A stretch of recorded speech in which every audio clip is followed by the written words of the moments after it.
happy returns!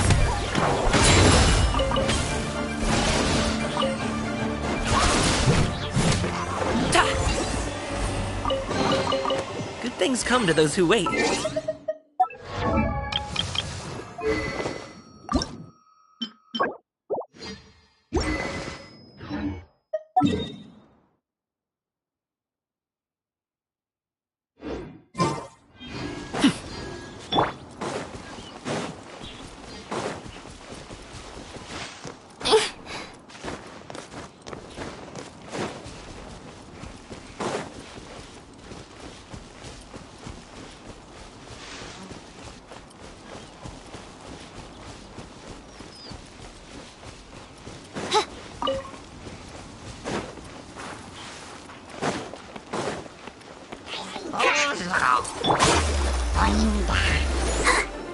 Ultimatum protocol.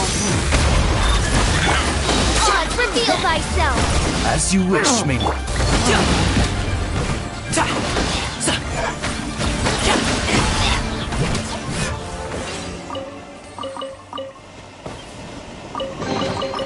Where do you want this stuff delivered to, boss?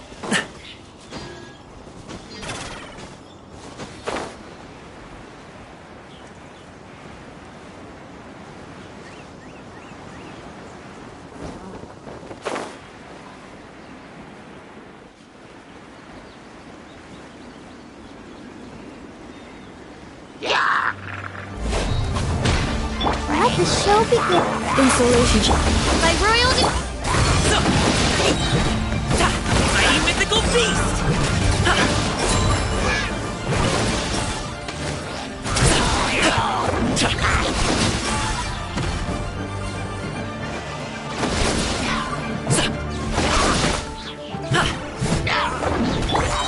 Shadow Raven, let night fall!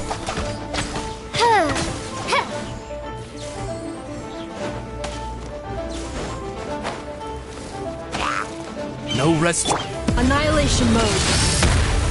Let's dance!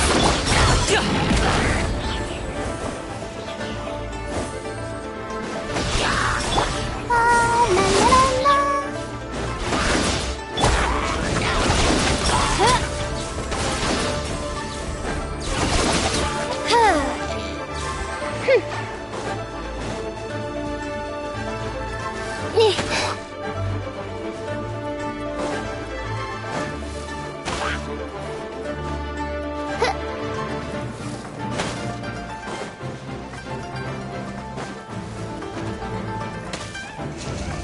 I summon thee!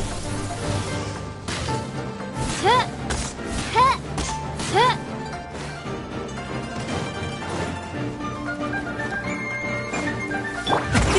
Many happy returns!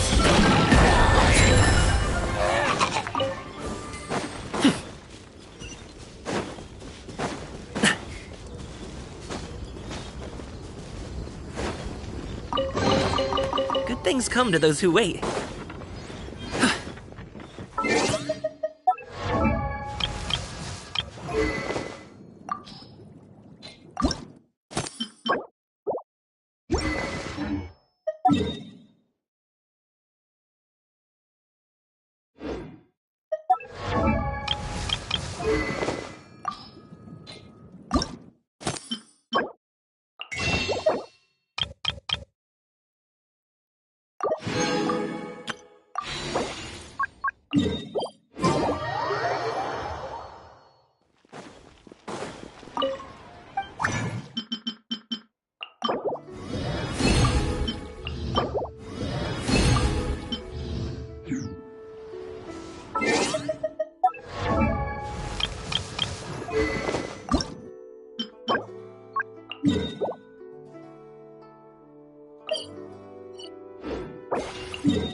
Odds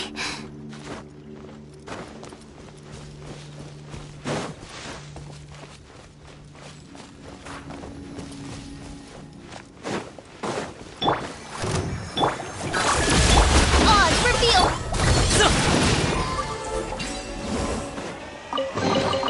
Good things come to those who...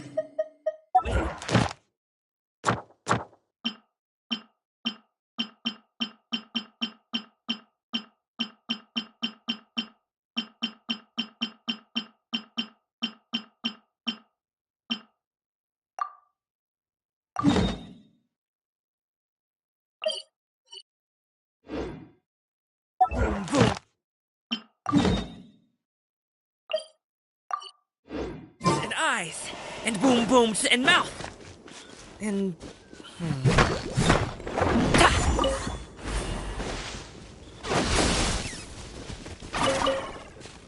I'll demonstrate at 1/100th of the speed.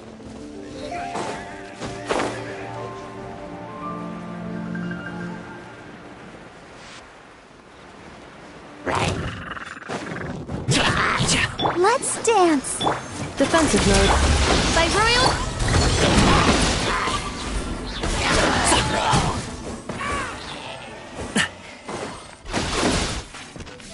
Midnight Phantasmagoria! Ultimatum protocol. Cleanup sequences.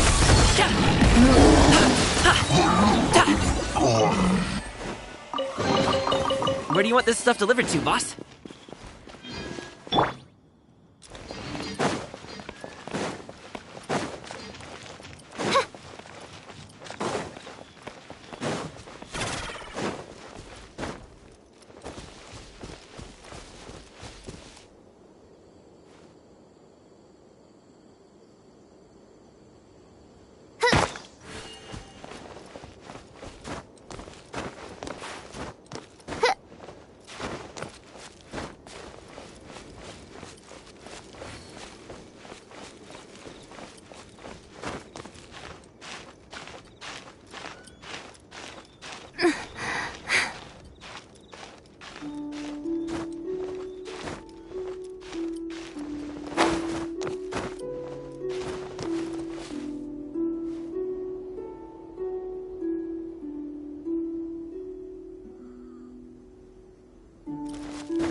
I'll protect us. Defensive mode engaged. I'll do it, Manzai! No rest for the wicked. Annihilation mode.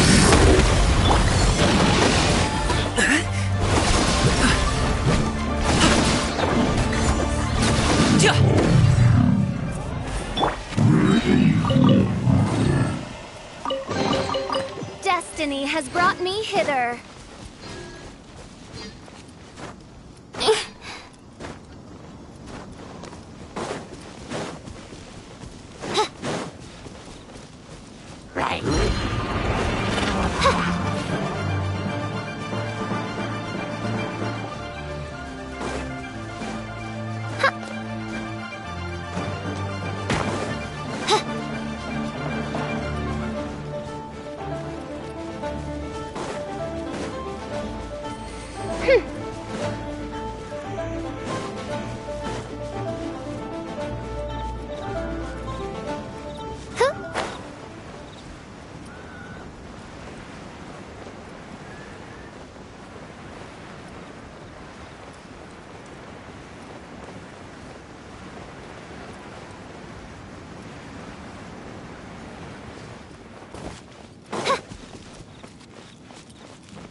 Installation chamber.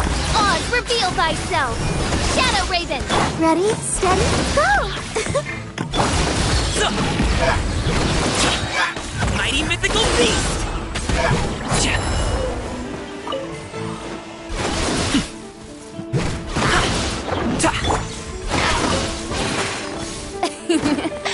Cleanup sequence initiated. Preparing for dust up.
What trinkets lie veiled within this desolate plain?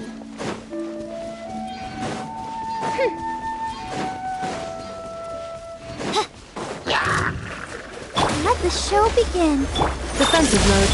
By royal I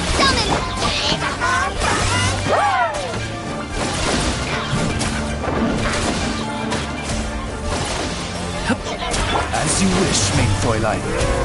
Cleanup sequence in.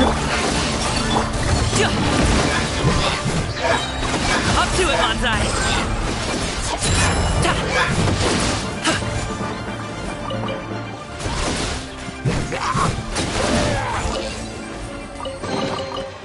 Oh, cool.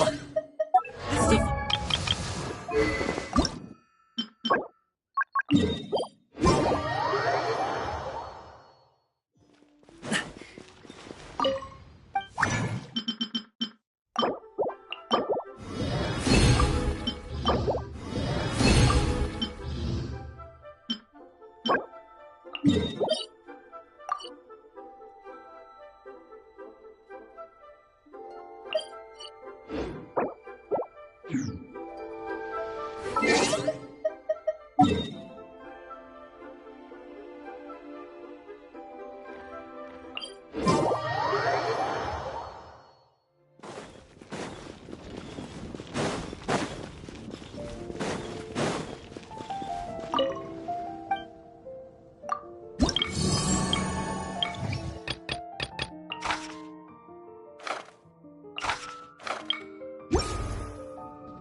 Ultimatum protocol.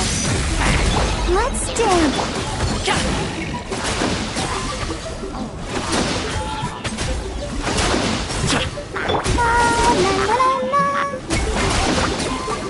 Go, Barber! Midnight Phantasmagoria. Defensive mode engaged.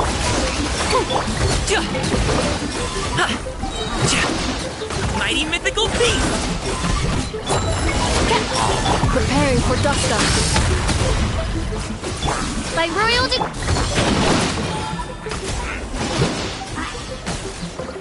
Come on! We can do it! Shadow Raven! Let night fall! Ultimatum protocol.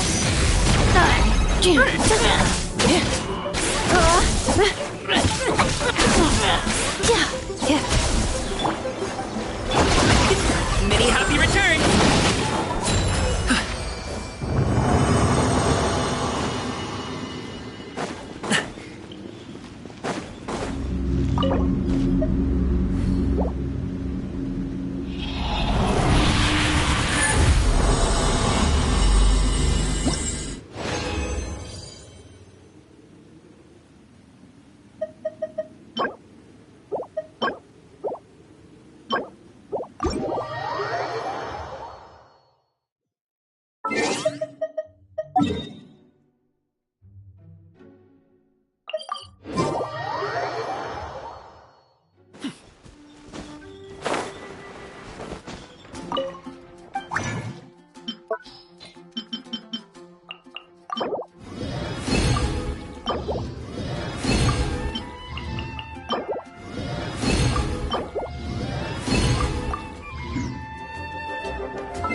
When you're high up, everyone can hear your voice.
potted sheep, couple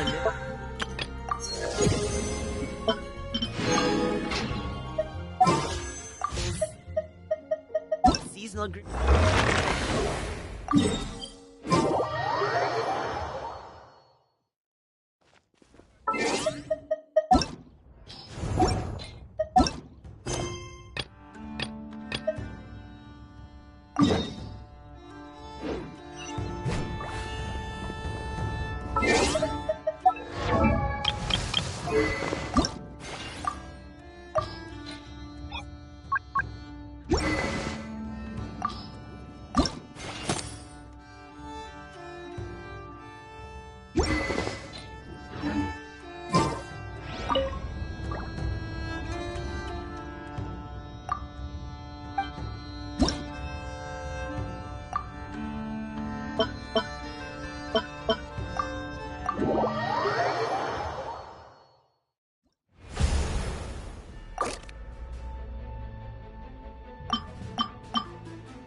this! Cook this through. You're open! You're open!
Now, I mentioned before that many gods of old have been sealed beneath the Guyan stone forest. The Adepti have presently handed Liyue over to mortals, and Havria's time was even further in the past.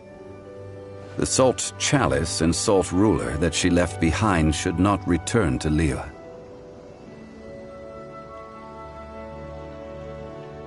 To leave them here is to let them slumber.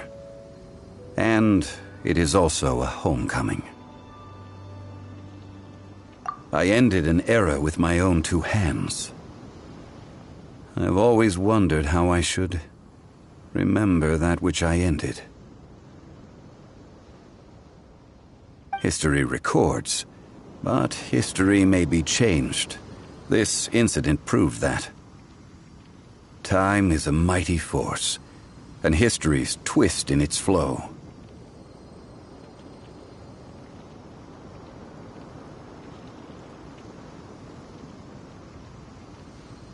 I need to find a better way of recording history in order to engrave its truth.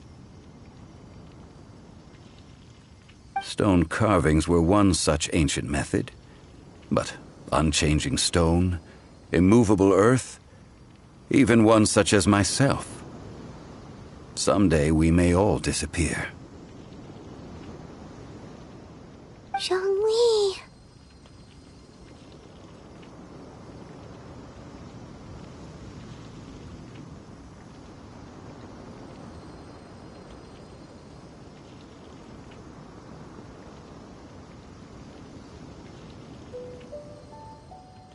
Therefore, I thought of you, traveler.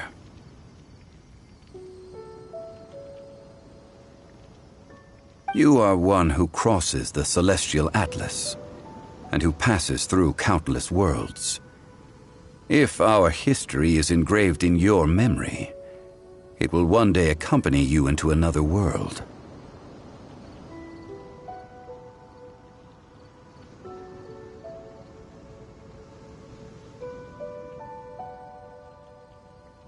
As long as a traveler like you is able to record what happened, then a backup of sorts will exist for times and tides of Teyvat.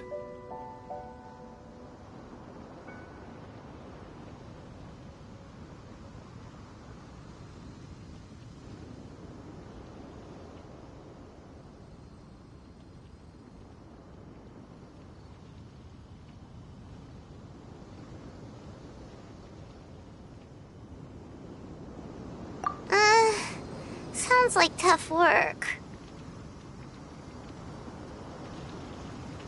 Now then, it is time that we consigned both the Salt Chalice and Salt Ruler to the sea. Huh? Why do we need to throw them into the sea? As I said before, This is the place to which the remnants of many bygone gods are consigned. This includes Osial, Overlord of the Vortex, who the Jade Chamber most recently returned to this ocean prison.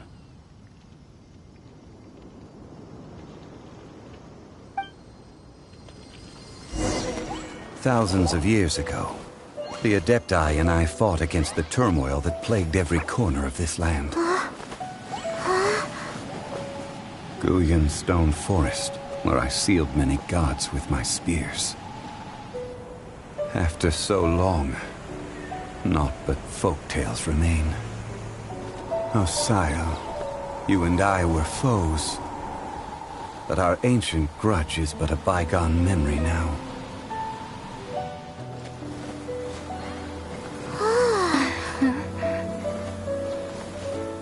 May that which Havria has left behind be yours to subsume.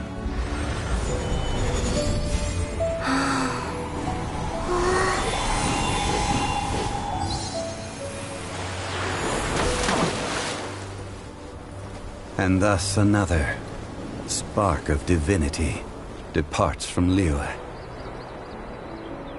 My legacy shall now be left to those who come after to debate.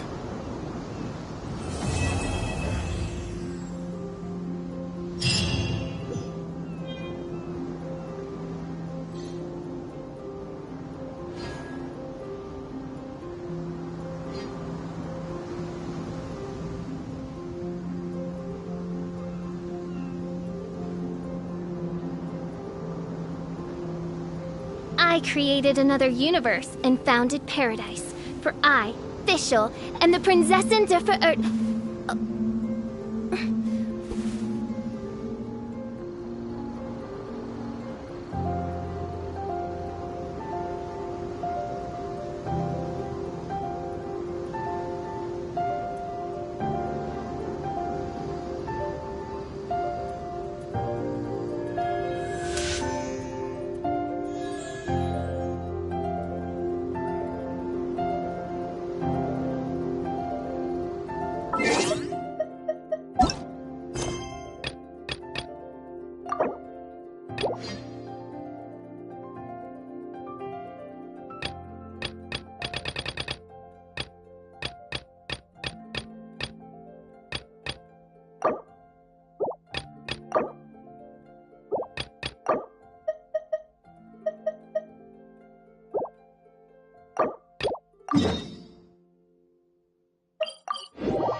Children, come, come.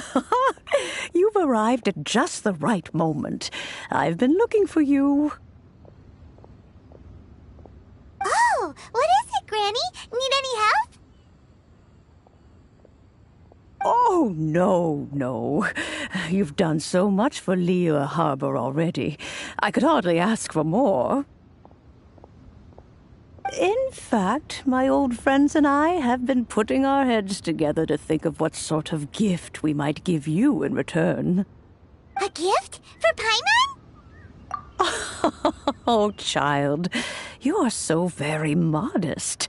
Uncommonly so, even.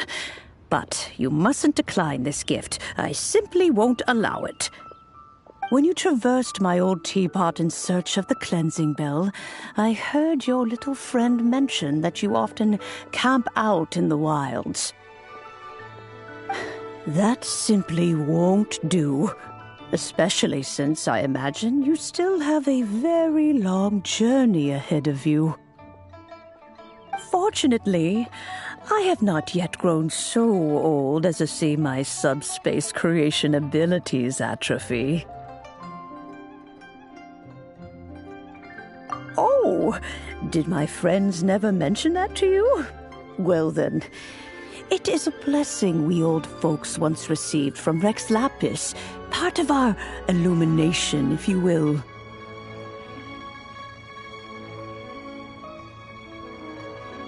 I will not go into too much detail, but subspace creation is the ability to create a small, autonomous pocket world.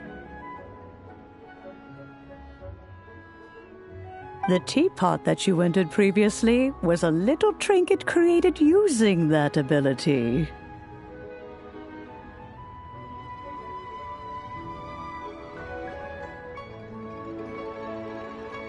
So, in the eyes of an Adeptus, creating a magic teapot world is just child's play, huh?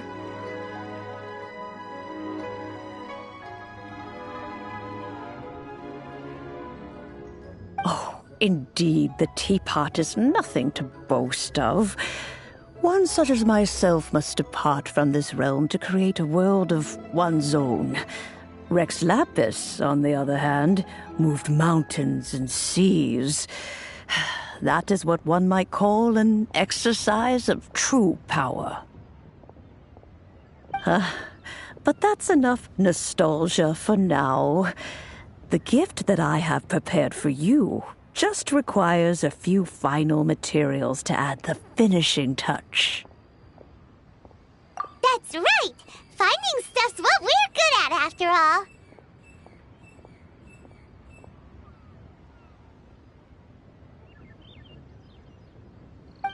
Oh, settle down now, children.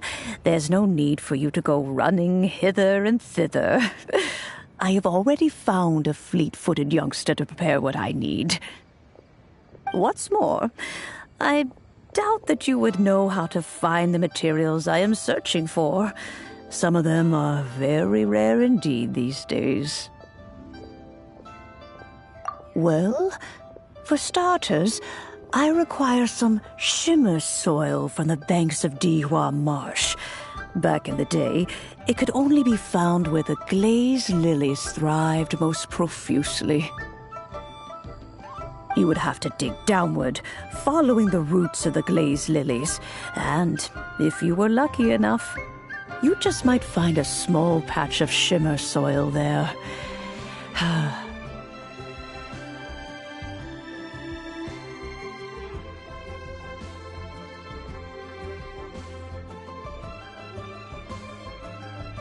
But almost no one has been able to find shimmer soil in this manner since Dihua Marsh came to be the way it is today.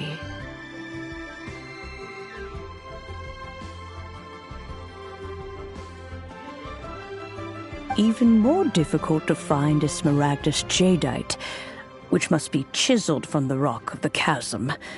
Or so it used to be. Ever since the Blackcliff Forge opened for business, they've slowly but surely stripped the mines all but completely bare of it. In any case, Smaragdus jadeite is an Adepti treasure, and the adeptal power within is not something that most humans can withstand. Extended contact with it is, in fact, harmful to humans. Goodness knows if that child will succeed in finding these items. Well, since you're an Adeptus, Granny, the person you asked for help, they must be an Adeptus too, right?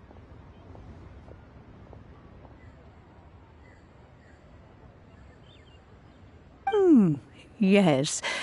I suppose she does count as an Adeptus. She counts? How come there are so many Adepti in Liyue Harbor? We seem to bump into them all the time. It feels like even when you go out to eat, you could be sitting next to an Adeptus and never even know it. Oh, maybe so. Who can say? A fair few of my old friends are rather fond of mundane mortal life, after all. I'm back, Granny. Oh, I don't believe we've met. Ah, allow me to do the honors. This child here is Yen Fei. She's the one helping run some errands for me. Yen Fei, I believe you've already heard of the traveler and her traveling companion. Of course, who hasn't? Much has been written about you in the Millilith's records. You became one of Liyue's most wanted after the Millilith marked you as a suspect following the incident at the Rite of Dissension. After which, you fought off the Millilith at Julian Karst and made contact with the Fatui. Before finally defeating an ancient god together with Granny and her associates, and subsequently being cleared of any and all suspicion by the Chiseng. What a shame.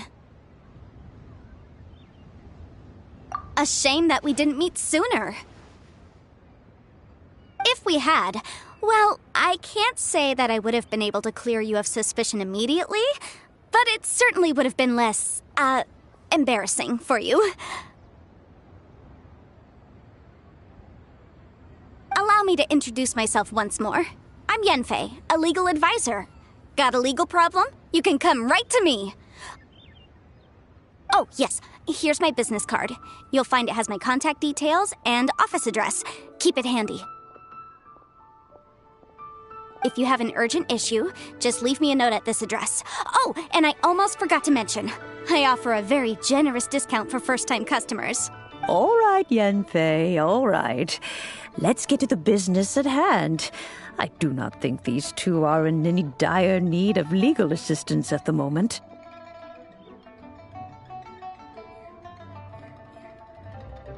You'll have to excuse Yen Fei. She's always been like this, ever the talkative one when it comes to her own affairs.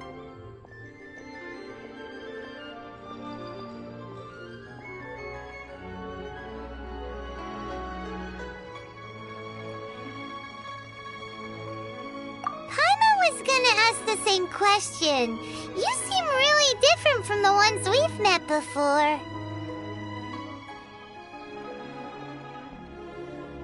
An Adeptus? I guess. Kinda. My old man said he was one anyway. He mentioned that he once campaigned with Rex Lapis for a long old time, and then after that was all over, he went back and married my mom. They had me, and once I was all grown up, the two of them upped and left on a journey, leaving me with Granny here. Well, that's a bit casual for an Adeptus. Aren't you guys supposed to sign solemn contracts to protect Liyue Harbor and all that stuff? What do you mean he just went back to get married? Well, my dad did say that he'd talked it through with Rex Lapis, and that he was fine with it. Even contributed towards the wedding gift, apparently.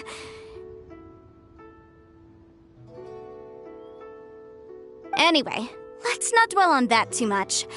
So, Granny, I've gotten a hold of most of the stuff you asked for, except for Smaragdus Jadeite. I couldn't find any at all. Is that so? But Smaragdus Jadeite is really rather essential.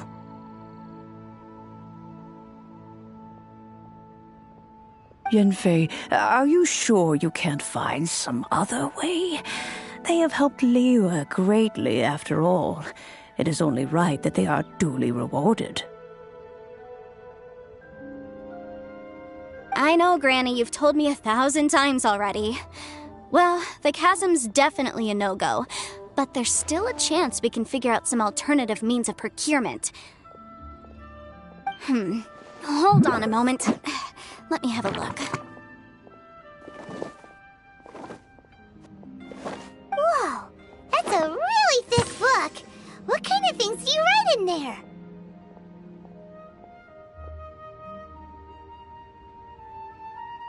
Commercial consultancy.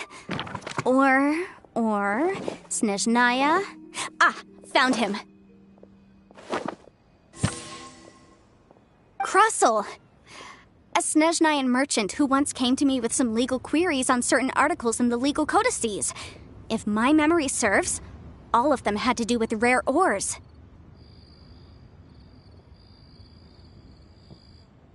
He mentioned that he was considering acquiring some smaragdus jadeite to make hairpins, and wanted to know if there were any legal ramifications that he should be aware of. Said he was planning to sell them in Snezhnaya.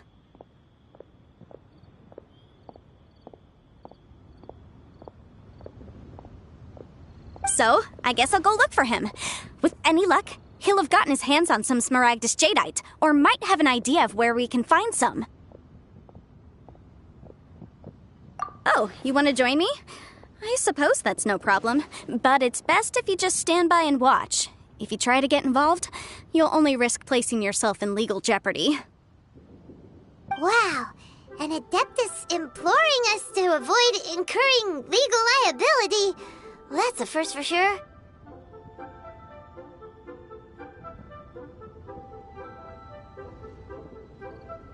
Best we be a little more careful than usual while we're with her.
I...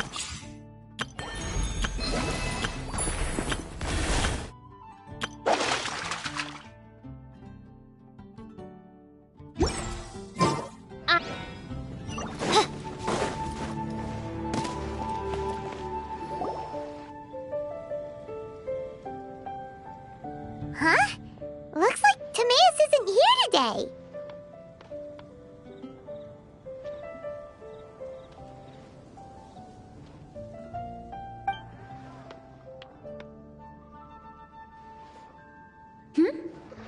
Wait, are these two... Oh! Hello, Traveler in Paimon. Pardon me, are you looking for Timaeus? No, just strange for him to not be around. Paimon always sees him standing here. I see. He was called away by Albedo a little while ago. I was called over to attend to the store. If you need any help, just call my name. If not, I'll be reading a book over there. Thanks. No worries. We're all clued up on the basics of alchemy, aren't we?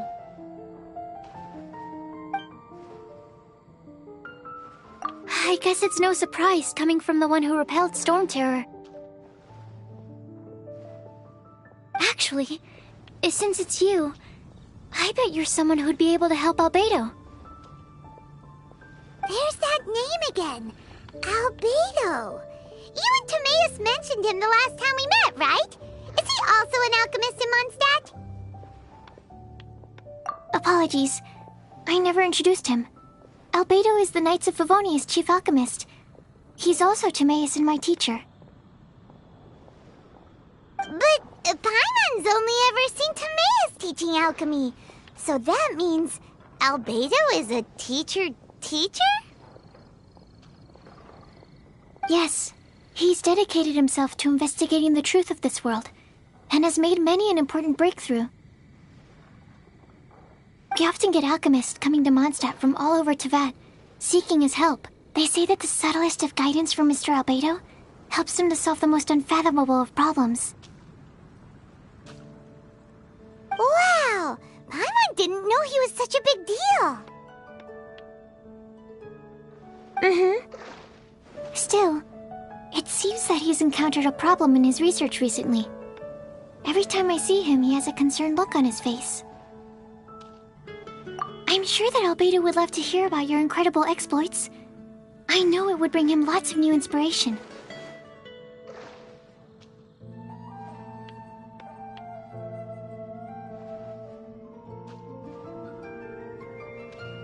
Albedo is a true gentleman. He'll be sure to pay you back in equal measure for helping him out.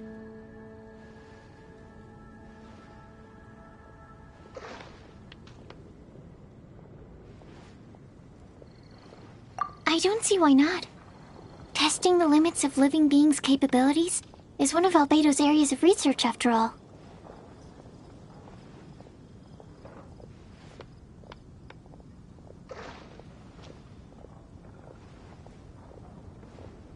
Albedo and Timaeus will be conducting research in the mountains right now.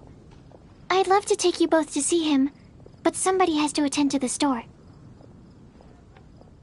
I'm afraid you'll have to go to the entrance to the pass and look for him by yourselves.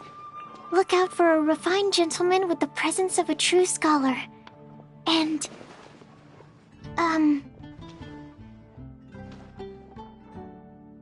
Sorry. That's the best I can do.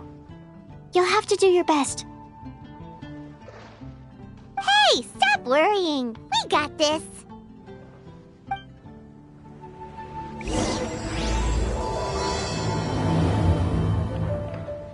Sucrose is a whole lot less nervous once she gets talking about alchemy and research, huh? Is that what all researchers are like? Anyway, let's go and look for Albedo.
Sister Rosaria! So here you are! Choir practice is about to...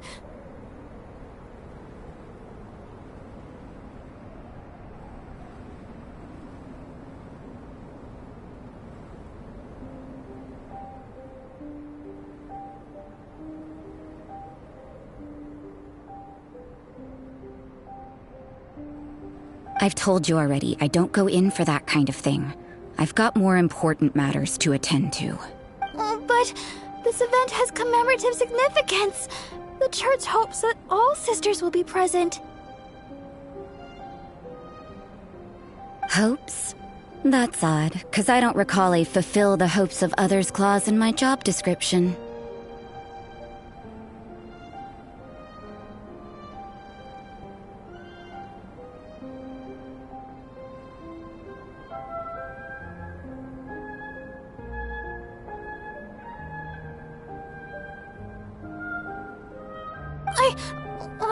I mean, sure, but...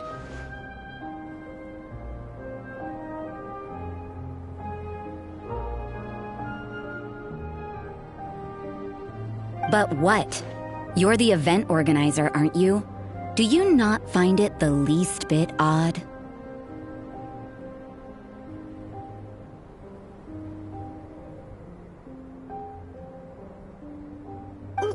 What do you mean?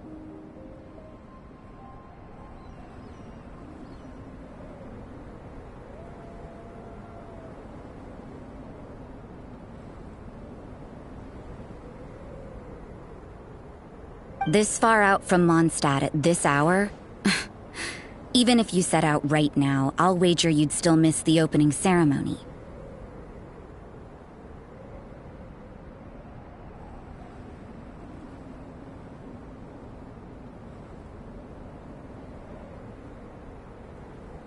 Who knows? Maybe this is someone's grand plan to make a fool out of you.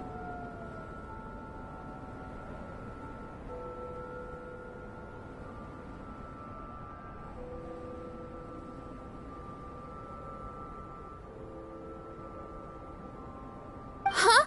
Well, that can't be. People aren't like that. Evidence decides what people are like, not your feelings. Maybe you're a little too trusting of other people. Don't fret, nobody's gonna blame you if you go back empty-handed. I can't imagine anyone else was delusional enough to think I was gonna show up.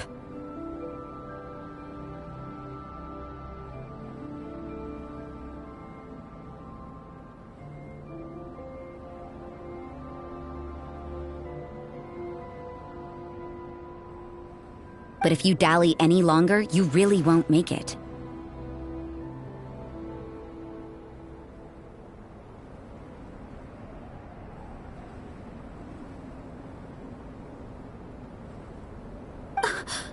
You're right. It's a very important commemorative event. If I'm late, then... right, I've gotta get going.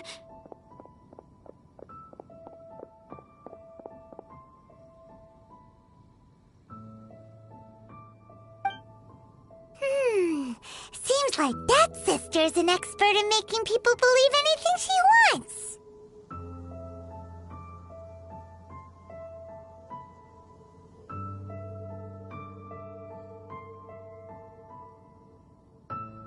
I thought I heard something. Who are you and why are you eavesdropping?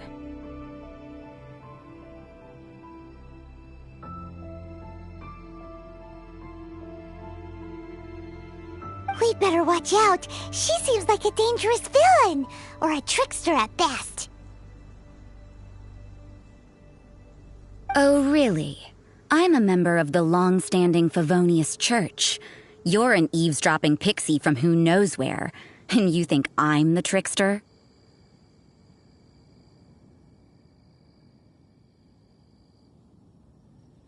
Wait, she heard that? Paimon was whispering so quietly.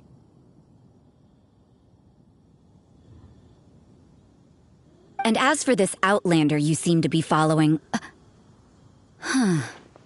So it's you.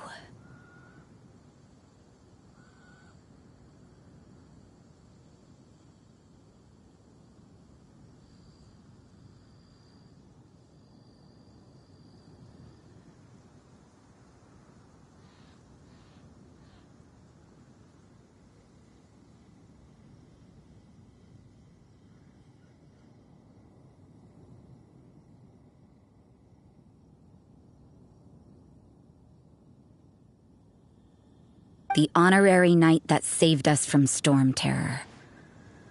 Well then, given your status, I won't press you on your reasons for eavesdropping. Otherwise, depending on your answer, I could have arrested you on the spot. What? Do the Sisters of Mondstadt have the authority to arrest people now? We can't go turning a blind eye to hidden dangers, can we? Why shouldn't sisters have a sense of justice?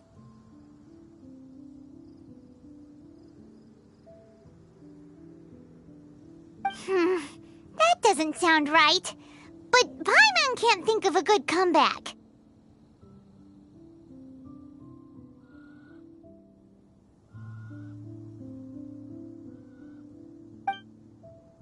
Let's talk about you. What are you doing in the mountains?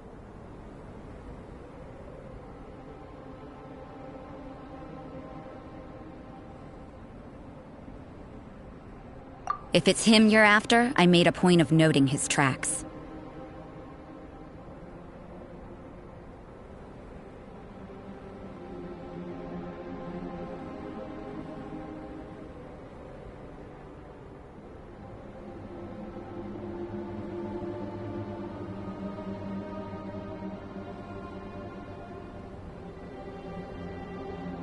Many people have made their way up after the snowstorm.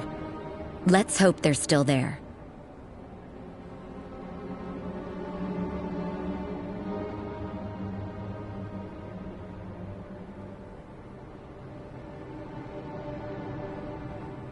So, are you also looking for him?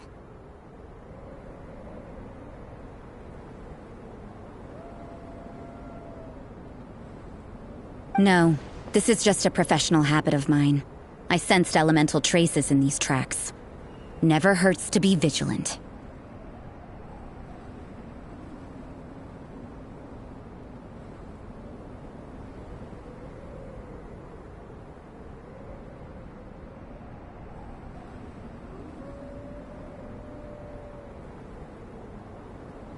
I couldn't care what you think.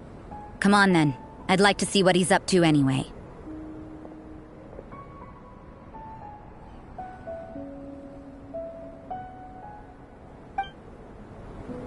Rosaria said there were elemental traces in the tracks. They should show up pretty clearly with elemental sight.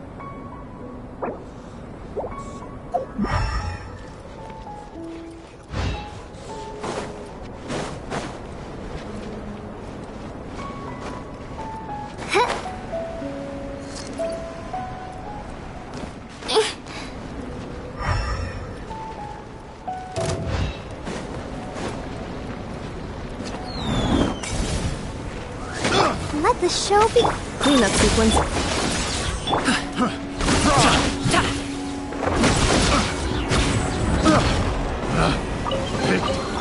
Things come to those who wait.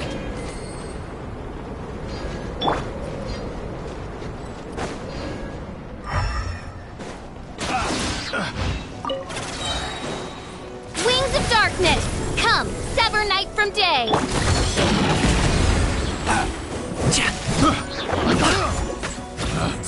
Picked the wrong test subject.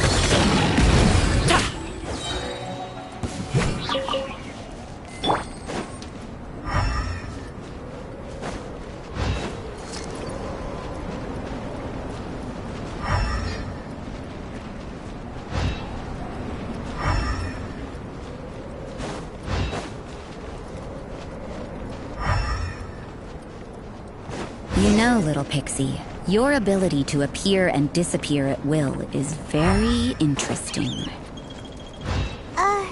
Yeah? After committing a crime, you'd be able to leave the scene without a trace. You're so suspicious. Why is Paimon a criminal in your It's getting colder and colder. Rosaria, aren't you freezing? Me? I'm all right. I got used to operating in adverse conditions a long time ago. Huh? Seems like there's more to being a sister in the Favonius Church than Paimon realized.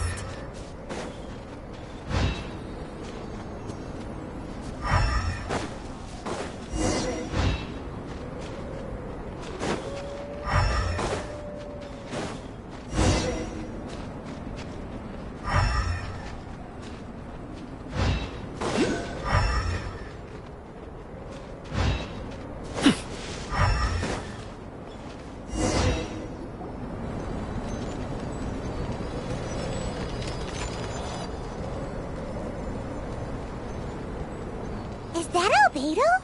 Why would he hang around a place like this? The word on the street is he loves painting. He'll hang around anywhere for a good landscape. The views and scenery here are pretty good. Potential paintings everywhere you look.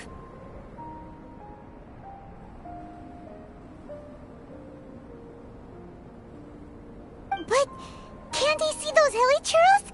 Isn't he in danger?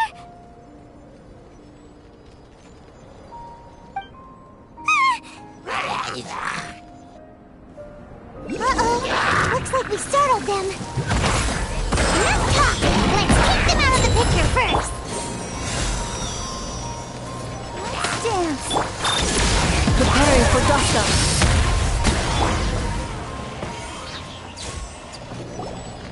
Who are you? Why did you alarm them?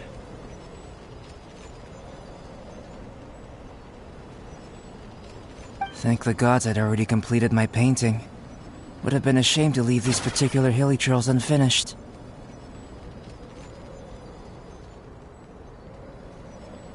What's up with painting hilly churls? What makes them so interesting? I'm afraid the answer isn't easy to explain. If you'd like to have a look at my painting, it may give you a clue. Wow! Look at the detail! But some of it seems to have been done in a hurry. You can find these hilly churls anywhere. Quite boring, in fact. Not worth closer inspection.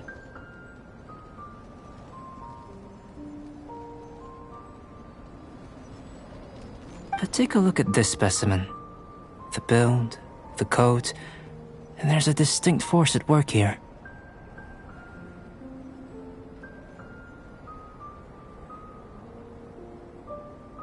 In the cyclical lives of such primitive communities, such unique attributes are an indication of evolution at work. Evolution, the transition from nothing into existence, from the known to the Hold your horses. Something tells me we're in for a thesis and I haven't got the stamina.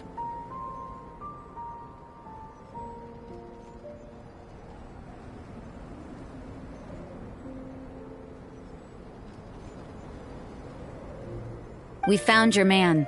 I'm headed back. What? Don't you have any questions for him? Hey! Ugh, what a weirdo.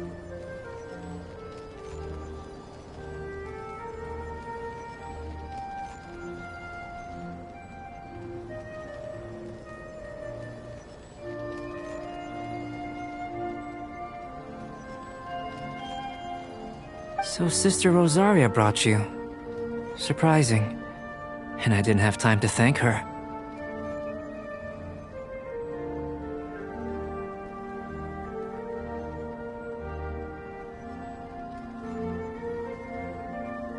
But back to the point. From her words, it seems that you were looking for me? Mm-hmm. We met a girl in Mondstadt, Sucrose. She said you were stuck with your research.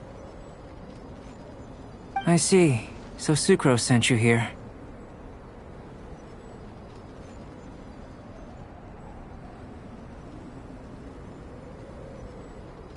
Then, if I'm not mistaken, you must be the honorary knight. You've got the whole of Mondstadt talking. I've heard a bit of everything. Your actions during Storm Terror's attack, your elemental control, and quite a few other mysterious things. I'll skip to the conclusion. There's only one possibility after all. You came from afar.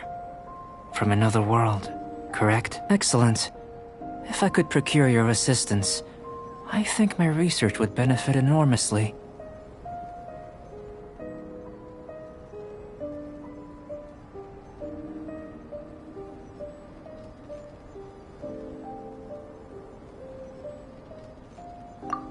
Forgive me. This must be confusing. Where should I begin? The essence of life? Whoa! You want to start with that? You're right. Giving a demonstration would be better than trying to explain.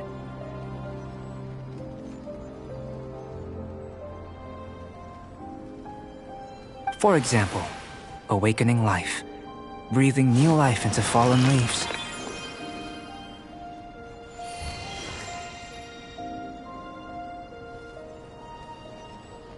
You can do that? However, I have a particular seed in my possession. The method I'm talking about has produced no results. It's like you, in that it hails from another world. Helping it to grow, to bloom. That's the problem my research is up against. That's where I need your assistance.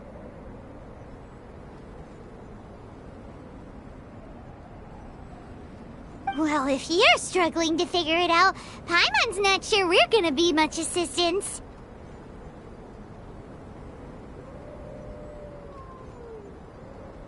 I beg to differ. I'm unable to comprehend the intricacies of life outside of the known world.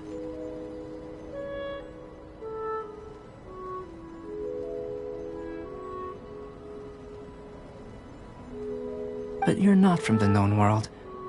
By observing and researching you, I may just be able to find a way to get the seed to sprout. Shall we just get out of here? This sounds a little freaky. It's possible, but I will do everything in my control to ensure your safety.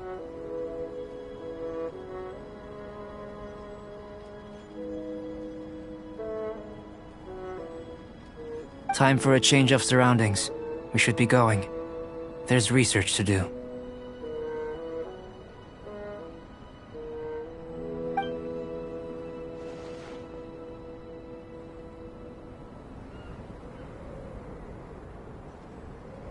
Albedo and that traveler seem to have hit it off. Takes a weirdo to know one, I guess. I wonder, does this constitute a risk to Mondstadt?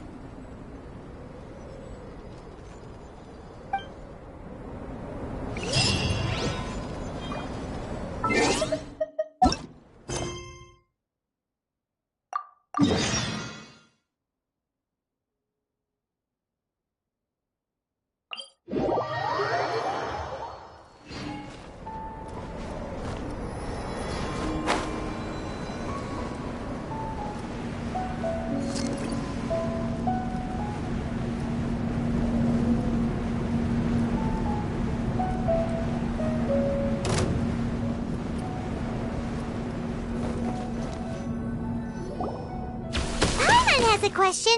After the seed sprouts, will it grow into anything? I don't know, but I feel the importance will lie in the method, not the endpoint. Using alchemy to awaken otherworldly life into that would constitute a big leap in my understanding of the essence of life. After awakening, even creation may be possible.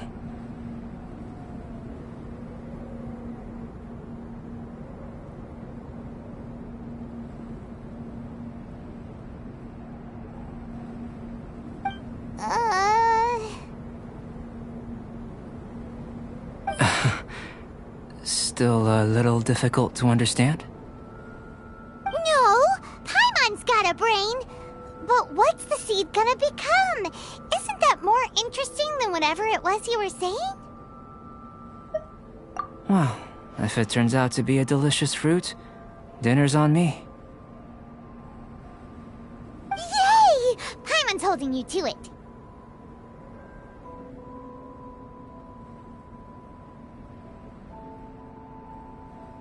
Well, let's just say I, occasionally have to look after a child. Another lengthy explanation, I'm afraid.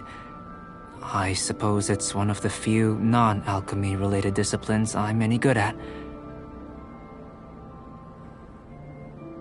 The subject of my first research was the elements.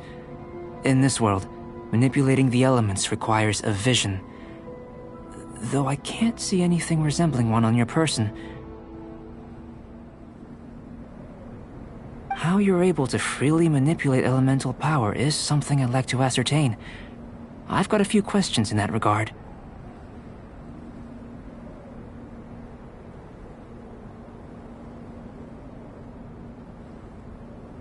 Firstly, do you have any extra organs? A second heart? A fourth stomach? Things of that nature.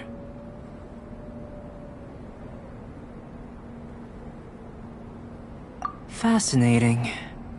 And this floating child is connected to your body in some way? What a stupid question! Can't you see the gap between us? And another thing, it's Paimon, not floating child.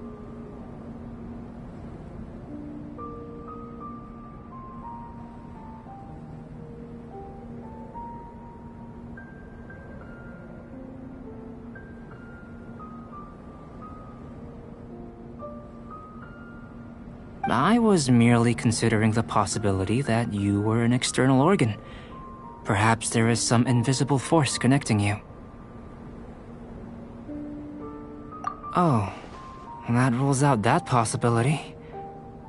I wonder, did Paimon guide the elemental power to you? But that would mean that Paimon's elemental power would be enough to break through a mountain rock at least 10 meters thick, or cause the waterfall south of Springville to flow backwards.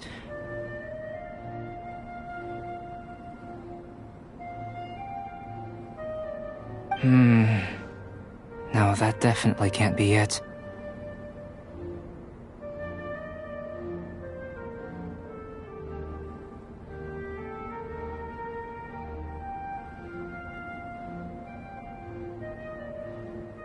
Hey! How would you know anyway?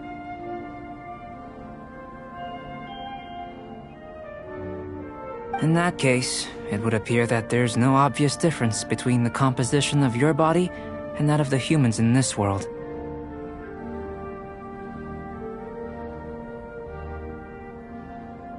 Given that there's clearly a discrepancy in your research, it seems that only experimentation will yield the answers.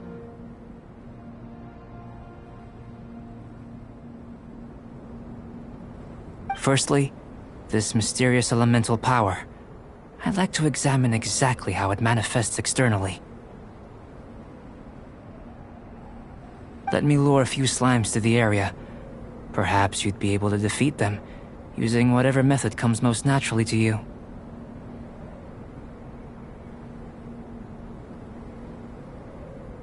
Huh? Doesn't seem very science-y.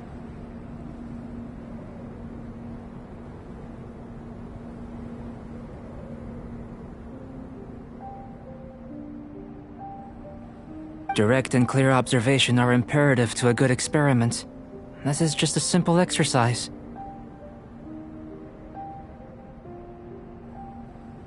Naturally, if you require a greater challenge, we could bring in 6 Oceanids.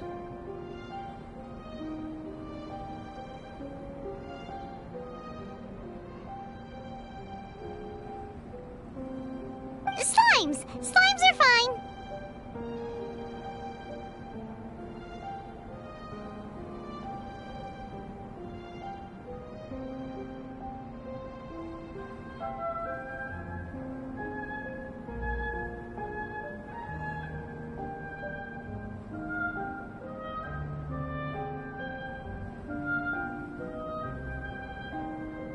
Well, prepare yourself. The slimes will be here any moment.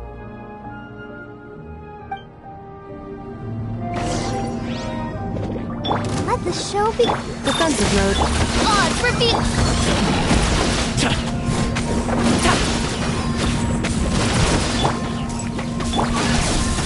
No rest for the wicked. Shadow Raven, let no.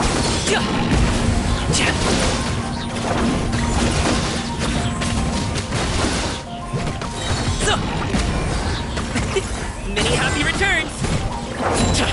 Annihilation mode. By royal Alley-oop! Installation chamber.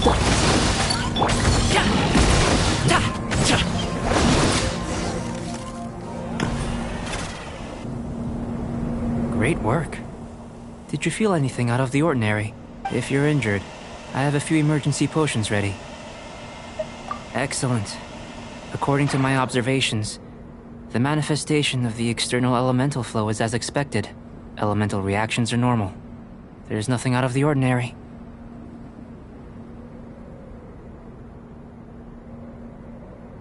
Now that we know that the external flow is manifesting normally, let's test the internal flow.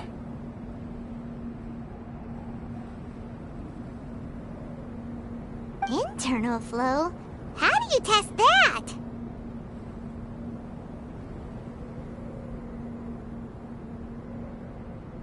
It's very simple.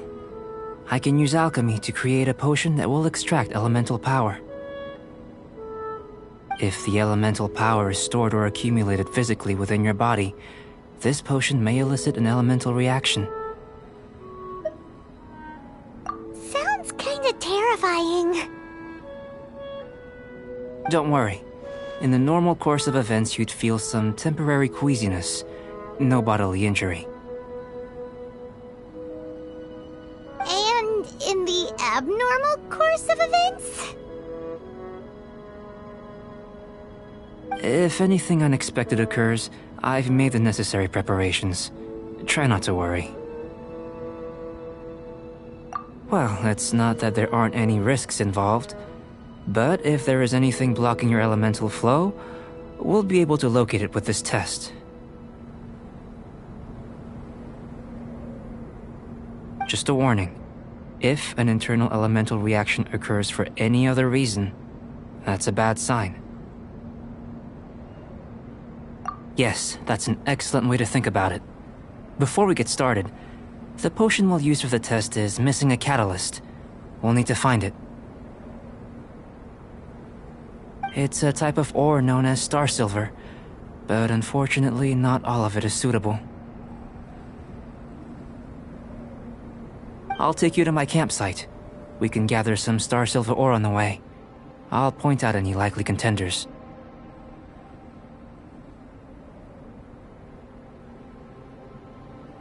All going to plan, we should be able to begin concocting the potion when we get to the campsite.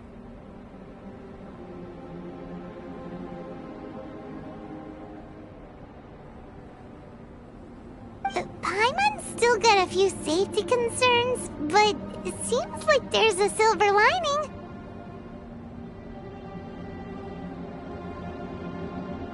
Let's keep our eyes open.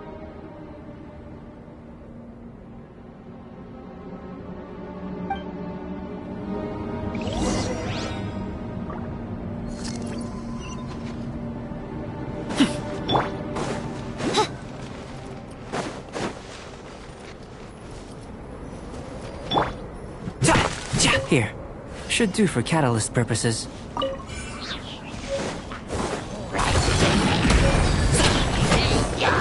Let's dance. Cleanup sequence. On, reveal! Mighty mythical beast! This one. Usable with a bit of polish.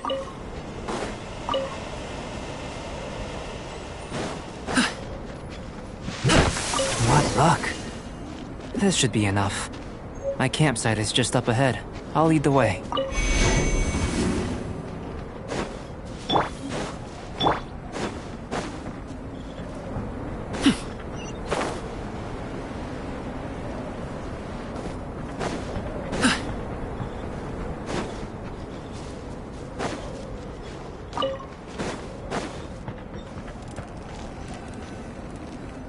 This is my campsite. I've added the materials we collected to the concoction.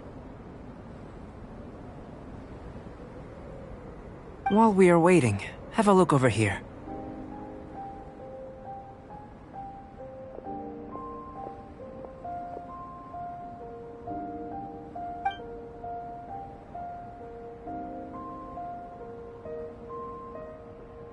My assistant Timaeus here is helping me with my research.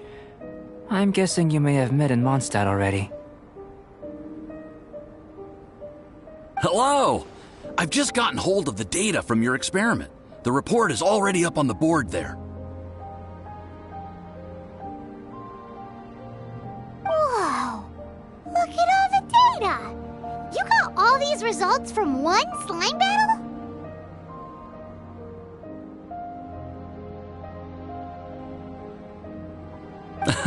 I wouldn't call them results, inferences, and a few daring guesses, perhaps.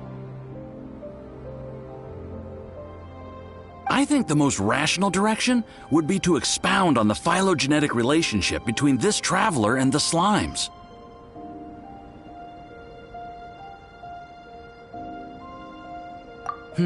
Consider. You don't have a vision, but you can manipulate elemental energy. The slimes don't have visions either, yet they too are able to manipulate the elements.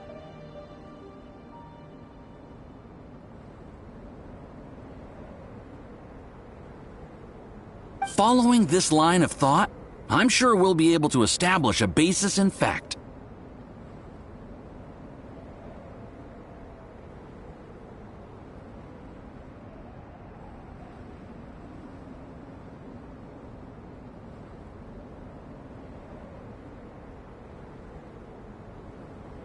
Not bad for a point of entry.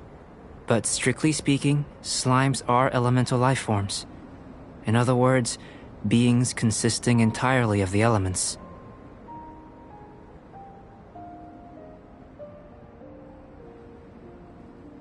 A cryoregis or even a whopperflower might be a better analogy. But tracing back the phylogenetic relationships between plants and animals, you might have to trace back to the world's origins.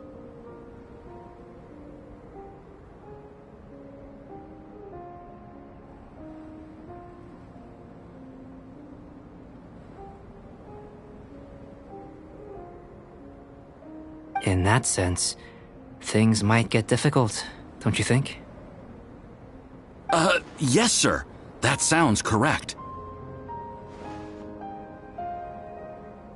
After all, we've got our primary data already. This traveler is a visitor from another world. If it turned out that she did have a phylogenetic relationship with this world...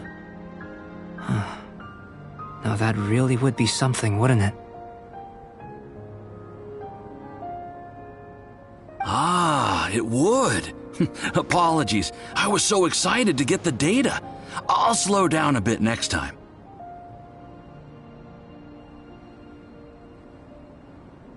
Speaking of data, to complete our research, we'll need some more. I'll be conducting analysis here for the time being. If you're keen for an update, just come and find me. Great, I'll leave you to it.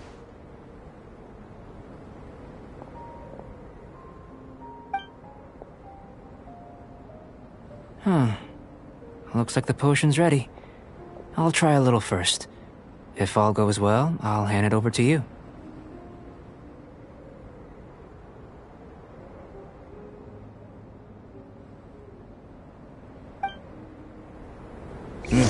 In line with my expectations. Ready to drink. I've just tried some. It's in line with my expectations. Remember to keep calm at all times, and breathe deeply if you feel unwell. I'll be noting down all observable results and data points. Remember to keep calm at all times, and breathe deeply if you feel unwell.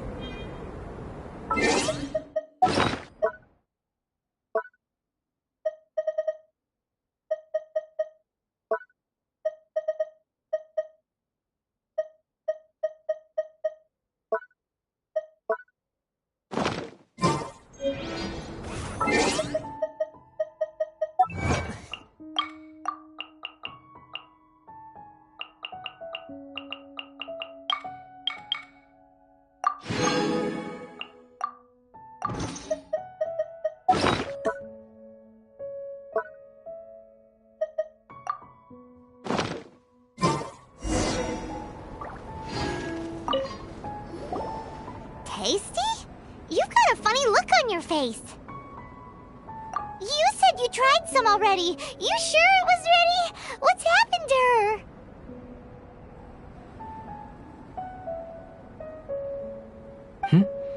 Oh, this was the result I was expecting.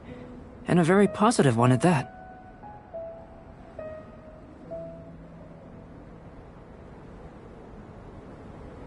This potion channels elemental power into the body.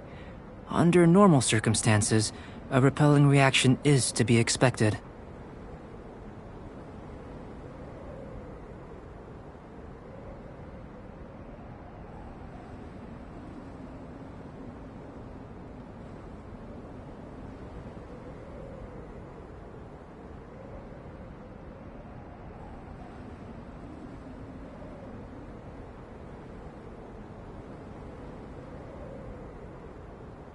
But if the internal elemental flow is unimpeded, you'll only experience momentary discomfort.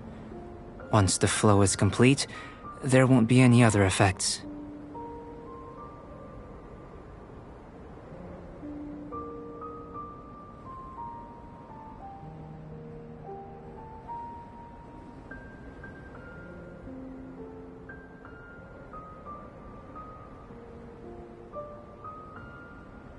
So you knew you'd be sick and still drink some?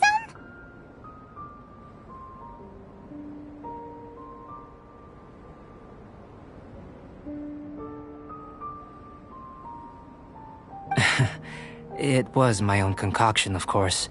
Only natural for me to be the guinea pig. But of course, you're my assistant. By all sense and reason, it would be wrong of me to place that risk onto you.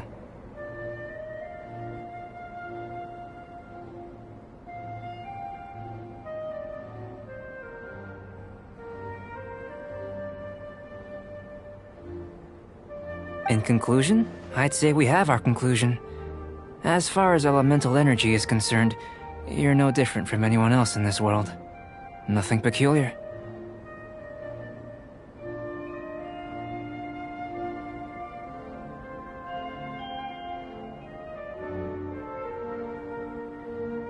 Aw, Paimon wanted something cooler to happen.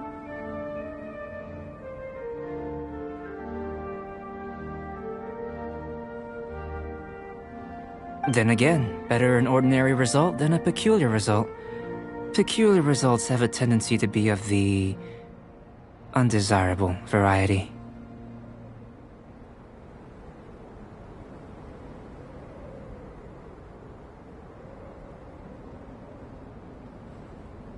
The good thing about ordinary is that everything is an object of reference, and everyone understands you.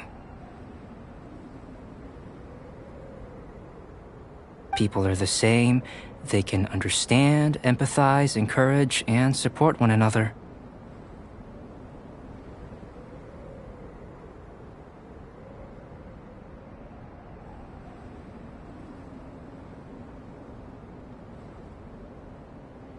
When you're sick, a doctor can diagnose you because they are you.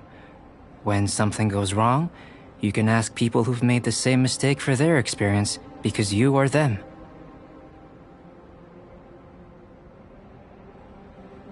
But a peculiar person, they don't have much recourse for the things we take for granted.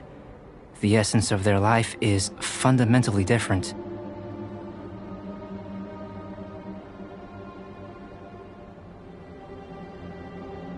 For example, a human can't understand the life of a pyroregisvine or an eye of the storm. Have I explained it clearly enough? To sum up, this has been a positive outcome. Going forward, you can use your elemental power without fear. Timaeus, the results of the new experiment are out. If you could see to collating them. Just a moment, sir. I'll handle it. Oh, you gave me a lot to consider. Really stretched my limits. I'm thinking a lot clearer now. Having you down as an animal wasn't very precise of me, but starting with the premise of an elemental life form, now that was... Not bad. I think it's an interesting line of inquiry. Whatever the truth of the matter, I'd like your research at the fore as opposed to my judgment. You can count on me, sir. I'll extract a result satisfactory to all. Is he trying to join the Knights? He's starting to sound like a suck-up. What Paimon meant to say was, that's the spirit. Before we can proceed with our research, I need to prepare something. Wait one moment.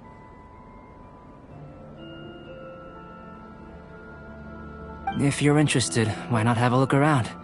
It may help to pass the time.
Here comes Albedo! Let's go see him!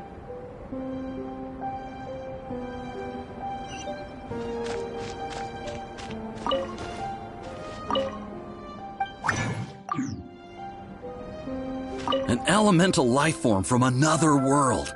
As soon as we have strong evidence, this may end up subverting a lot of alchemical theories. Albedo's research will see huge progress.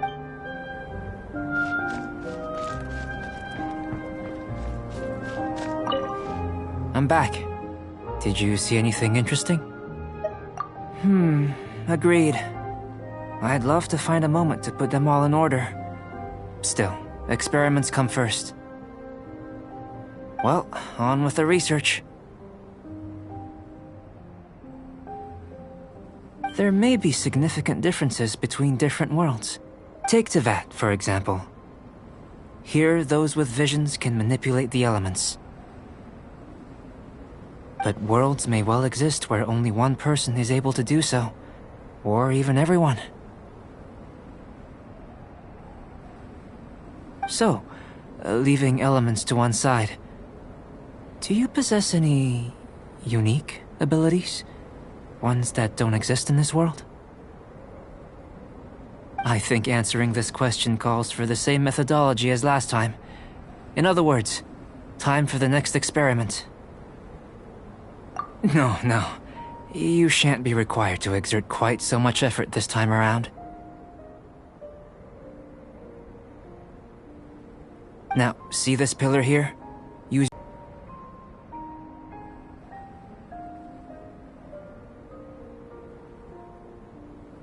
That was your best effort? Well, can't be helped, I suppose.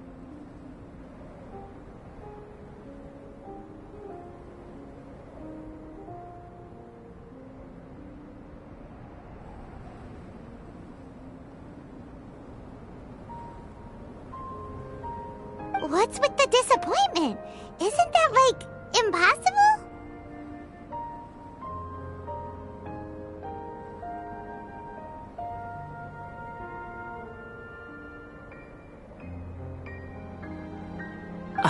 Have you tried using your elemental power with food? I don't mean for cooking as such. Rather, channeling your power into the ingredients themselves.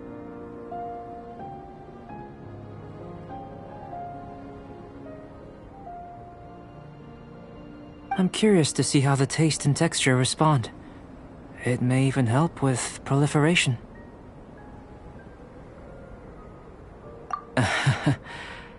I suppose I have a curiosity for things that others find surprising.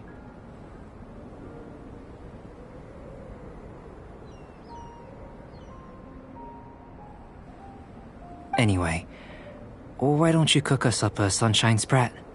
I've just finished preparing the recipe. Cooking? Paimon was looking forward to more mad scientist stuff. Not only is this recipe a staple for me, it's also worth experimenting with and highly nutritious. Paimon bets you're just hungry. It does sound yummy, though. Okay, Paimon approves. Good buddies are always on the same page. I'll leave you to it then. Looking forward to the results. If there's anything left over, maybe Timaeus can finish the last morsels. Paimon doesn't think we'll have that problem. How are we gonna channel elemental power into the food? Maybe try the...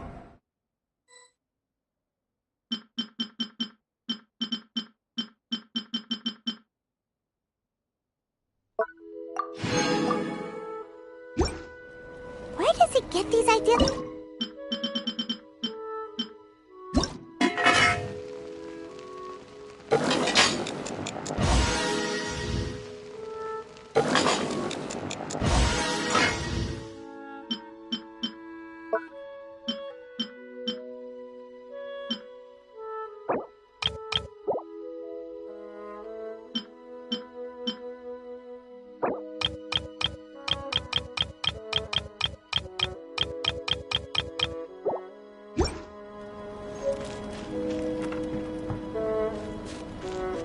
That was fast. Looking forward to testing the results.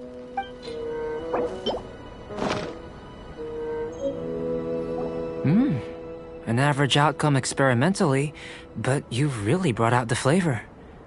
You seem well versed in the science of gastronomy. As far as the proliferation hypothesis is concerned, we've come up short. Seems like food presents the same headaches in your world as it does ours. Unless...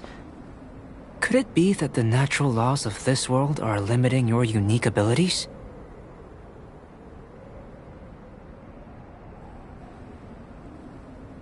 We just didn't know how to channel elemental power into the food.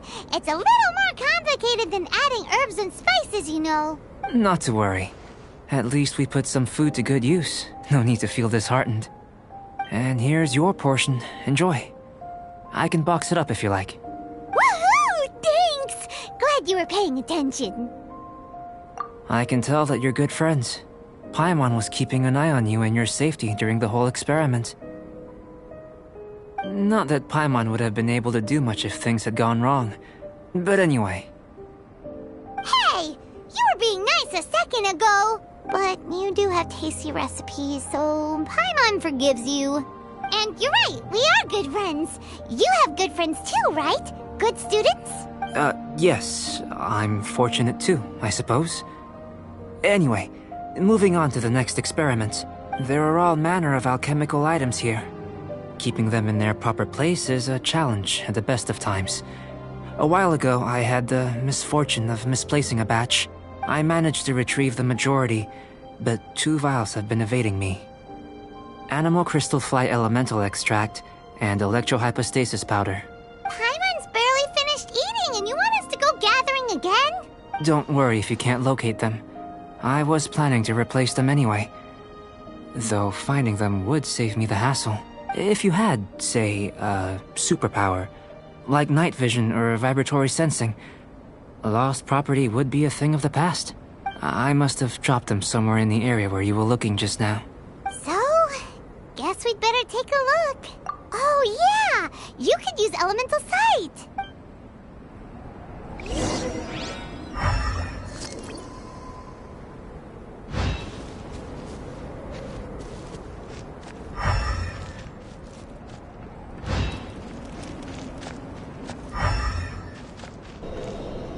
The extract of an animo crystal fly can only be animo elemental energy, right?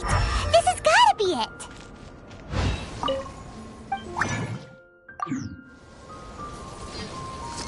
must be electrohypostasis powder.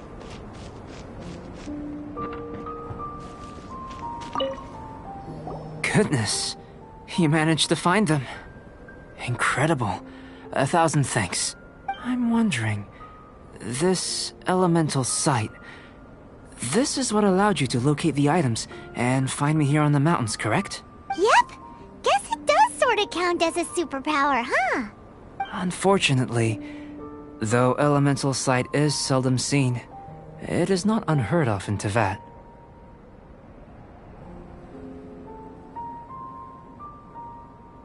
Only a never-before-seen otherworldly power would be of benefit to my research. You mean, we failed again? Don't be disheartened. This falls entirely within my expectations. Besides, getting these items back, I'd call this a very worthwhile experiment. I have to commend your deduction that the items would contain elemental traces.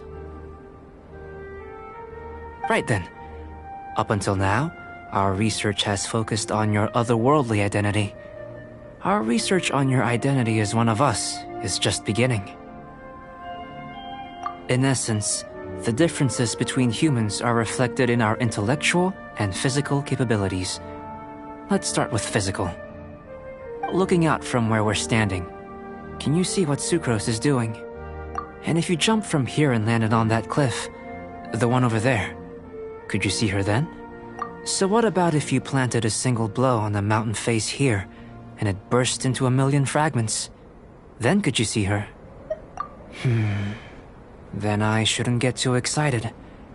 Still, we'll gain a more thorough understanding with an experiment. I know of a location that will be perfect for a physical test. Please, follow me.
You want us to jump? From up here? Not necessarily. Not if you know of a better method, that is. Whichever method you choose, the experiment will end when you reach the opposite shore of the lake. I will factor the time expended and your top speed into my comparative analysis. The opposite side of the lake. So, we're gonna be swimming? Without limitations, we complete tasks intuitively, using the method that seems most rational to us. Some of us would be unable to stand the icy waters. Others might find the whole thing rather refreshing. No matter what choice you make, it's all a part of the experiment. For me, every detail is invaluable to the research. Then if you would, please, I eagerly await the results. Wait a minute! While we're busy testing, what exactly are you gonna be doing? Me? Recording data, responding to risks, providing, emotional support. So if we do decide to go swimming, you gonna dive in with us? No. Unless you're thinking of conducting competitive research? Oh! Forget Paimon haven't said anything.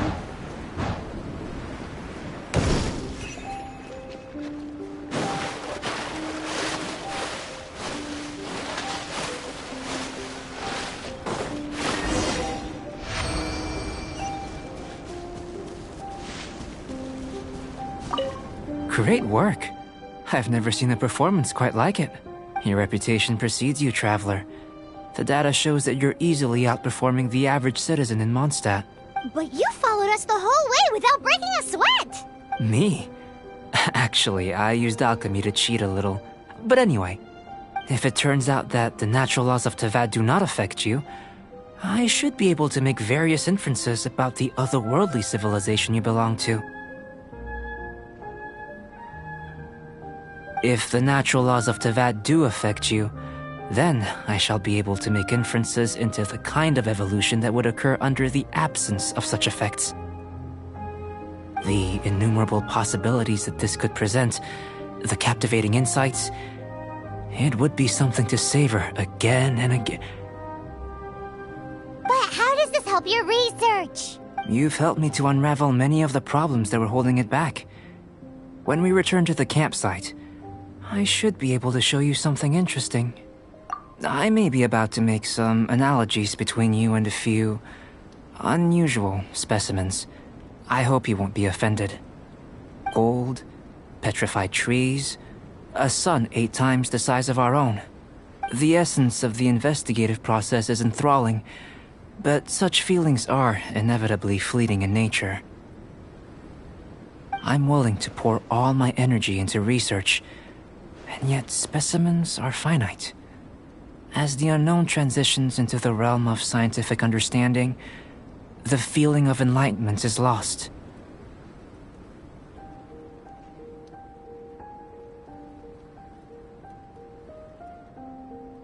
All these things that start out as objects of fascination end up possessing the prosaic mundanity of a sunsetia or a sweet flower.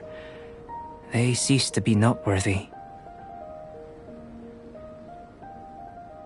So that's why you wanted to paint those hilly churls? Because you got to see something new and interesting in the differences between them? Precisely. To quote my exact words from earlier, these creatures are, for the most part, quite boring, not worth closer inspection. There is precious little about them that serves to pique my curiosity now.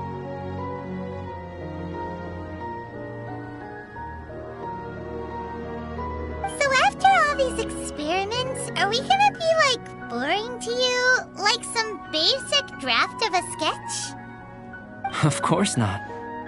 You have been of great assistance to me, and I will remember this friendship for a lifetime.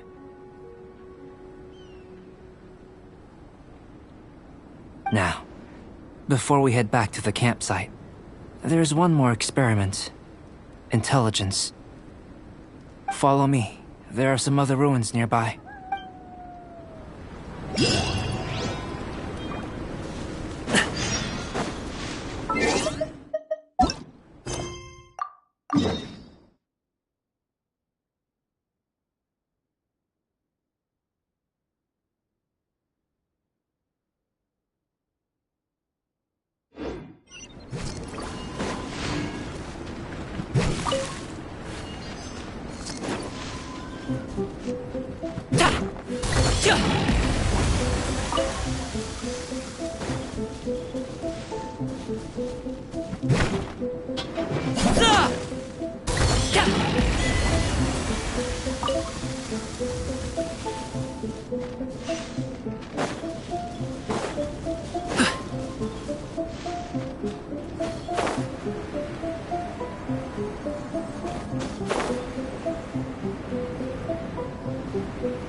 I imagine you must have encountered more than a few conundrums during your travels. I'd like to observe your intelligence by means of a practical test of your capabilities, much as we did for the physical test. I'd like you to explore these ruins and return with your findings. There are 2 puzzles located at the far ends of the ruins. After completion, you should be able to activate the mechanism in the center. As with the physical test, there are no restrictions. Everything you do is an action I wish to observe. A tried and tested adventurer, I see. So, let's see you in action. Start wherever you like.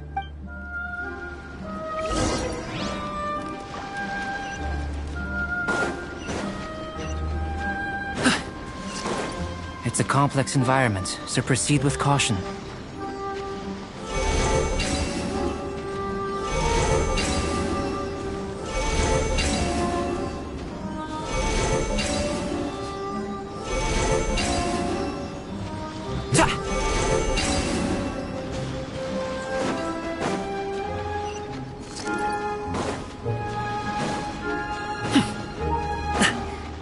Sealy like these are a common sight in the mountains.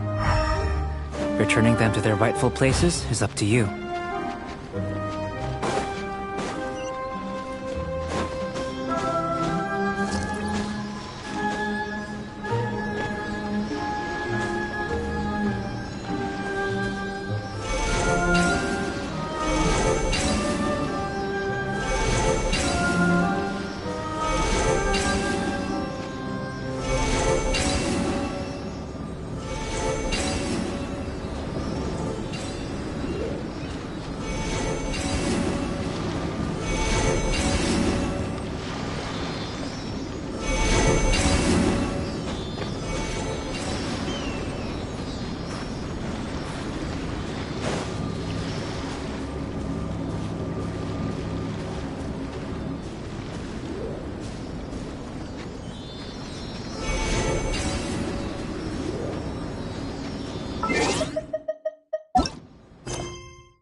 Isolation chamber deployed. Ultimatum protocol. Midnight Fenta.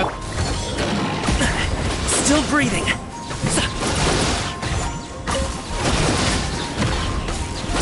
Come on, we can do it. Let the show begin. Hi.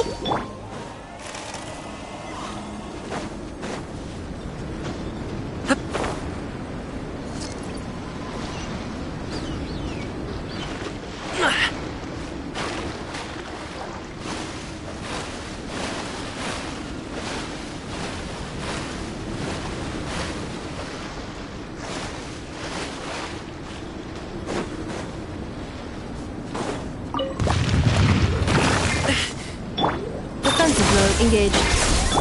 By royal.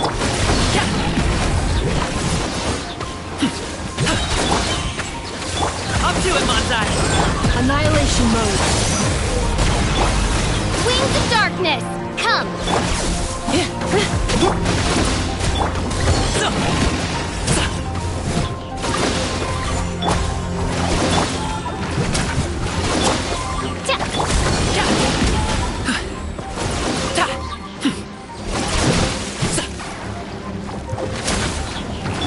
Oz, repeat. Hey, what gives? Preparing for dust up.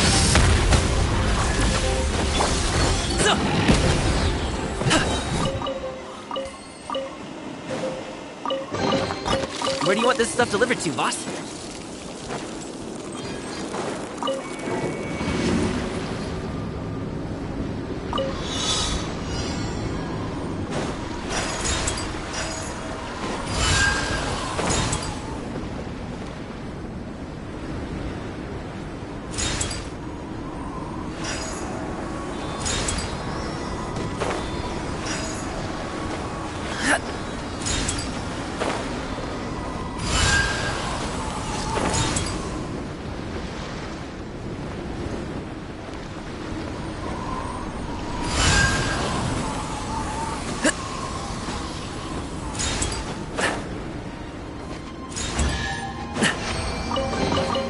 Where do you want this stuff delivered to, boss?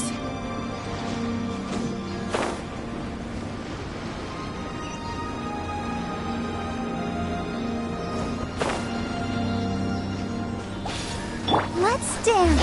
Cleanup sequence. By royal decree. Midnight phantasmical. Mini happy return!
boom booms and eyes, and boom booms and mouth.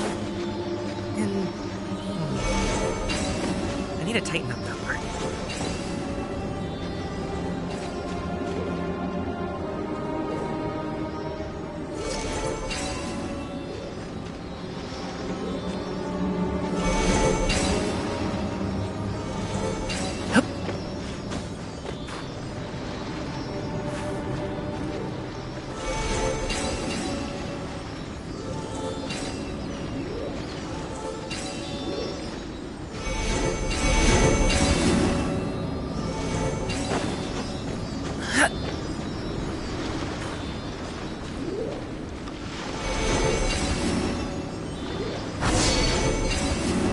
It should now be possible to activate the central mechanism. Exactly what will happen when you do is something I'm looking forward to finding out. Oh, seems that the water level has suddenly decreased.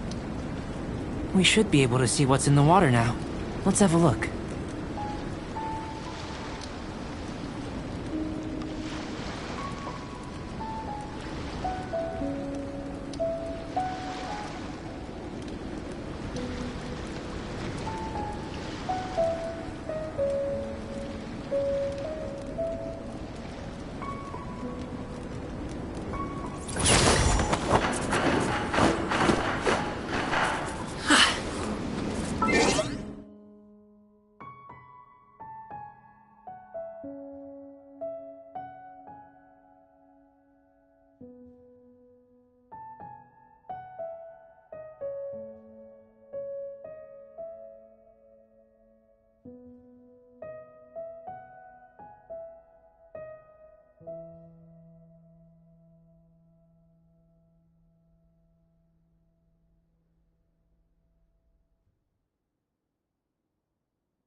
What's this?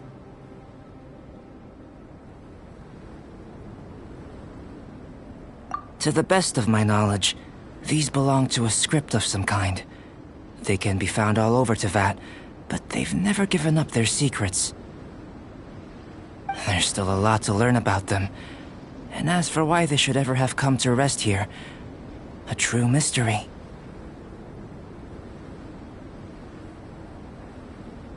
Let me make a copy first. I'll make time to go over them in greater detail after our research. Another thing for the don't understand list. Unsolvable mystery this, weird experiment that. It'd be nice to get some cool results for once. Seems like if you want the reward, you gotta pay the price. I've truly gained a lot from all this. Comparatively, the little reward I can offer is too small to mention. Let me return to the campsite first. By the time you get back, I may just have a fleeting miracle for you to witness. Paimon's kinda looking forward to seeing the results of all this brain ache. Unless you can think of anything better to do, let's head back to the campsite.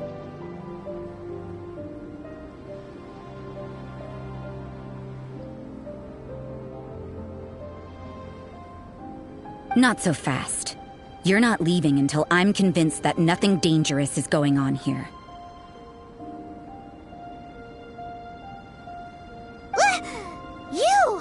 You didn't leave the mountain?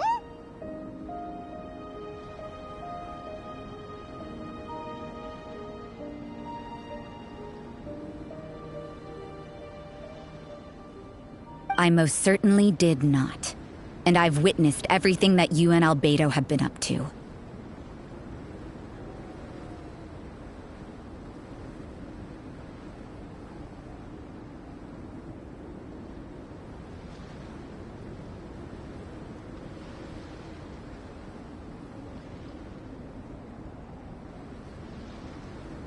I must say, you let your guards down. Or maybe you were drawn in by his compelling-sounding hypothesis and friendly demeanor. Taking orders from a complete stranger, drinking anonymous potions, participating in all kinds of strange experiments? I'd sooner believe you were tricked than that you would be so naive. Or perhaps you were colluding from the beginning.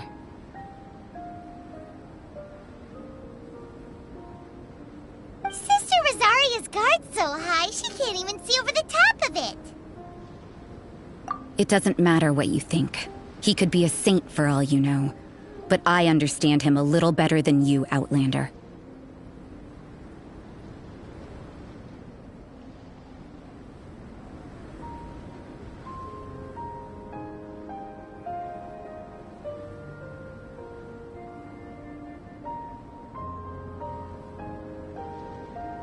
I'm only concerned with one thing. Whether his alchemy has transformed you into something more sinister.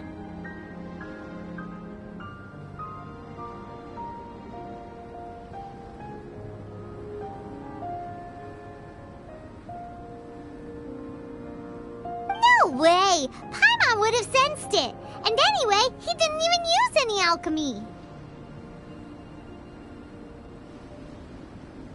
With an alchemist of his level, you wouldn't sense a thing.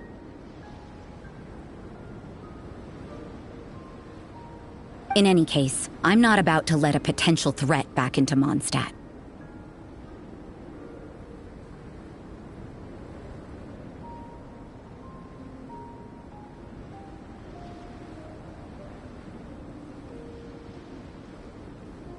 So, what are you gonna do?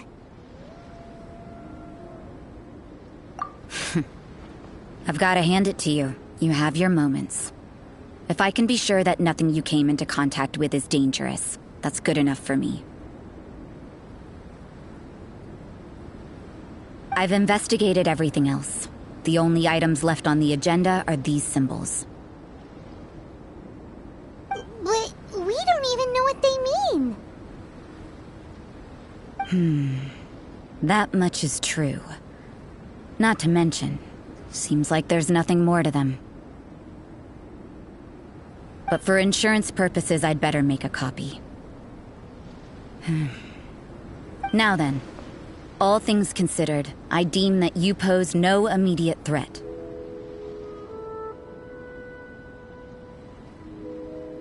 Which is what I was hoping. I would have been one very unhappy sister if you'd made me work overtime on your account.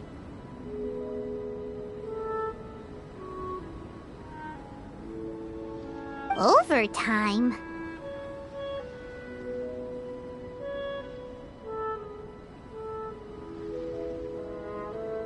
Before we go our separate ways, Outlander, a word of advice.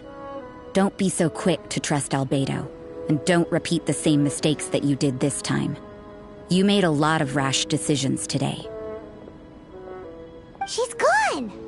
So stubborn. Mondstadt doesn't have many people like that.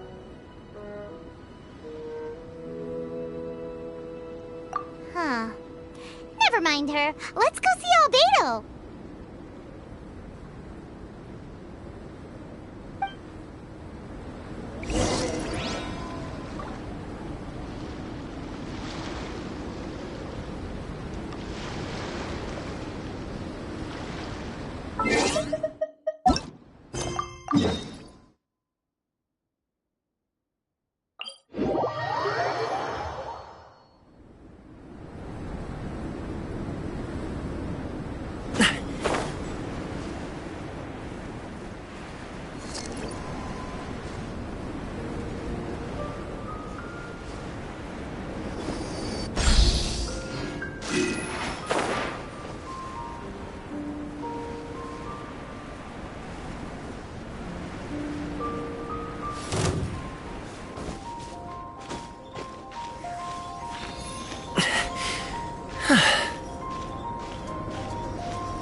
You're back.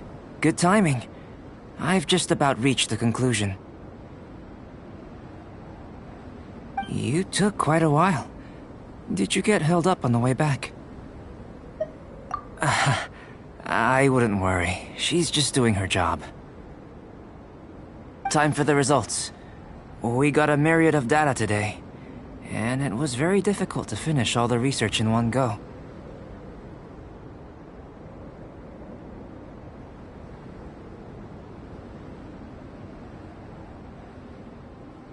But the integral preliminary conclusion that I can offer you is you're very much like a human from this world.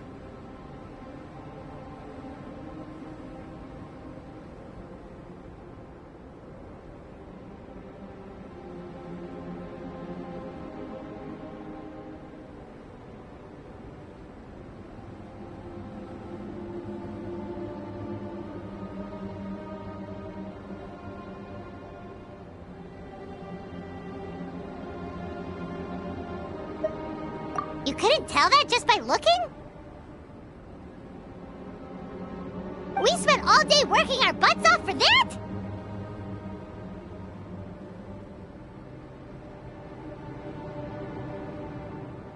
Please, I understand that this may have seemed self-evident to you, but in fact, nothing in this world should be taken for granted. Have you ever considered that the world of Teyvat may have a natural hostility to Outlanders?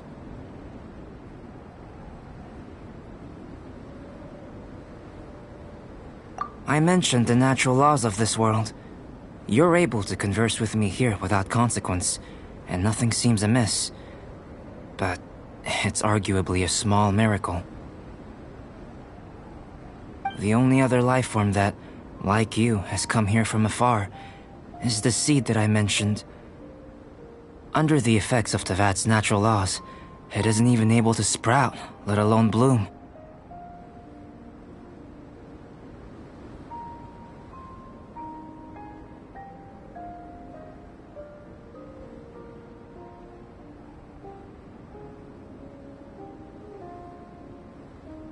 But after I observed you, I had another idea.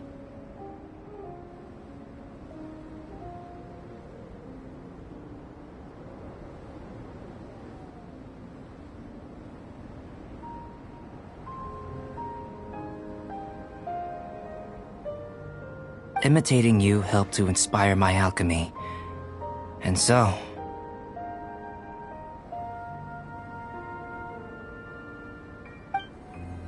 Whoa! It looks like something's appearing!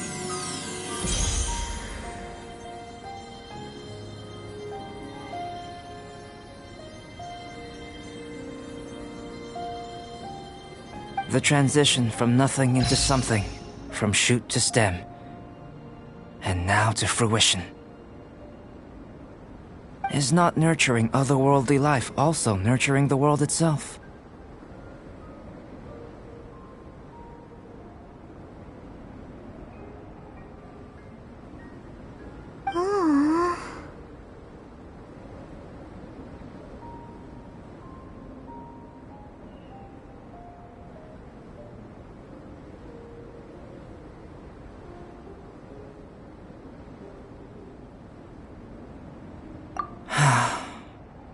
It would seem that that's as far as we go. A transient bloom of incomparable beauty. Life's proudest achievement.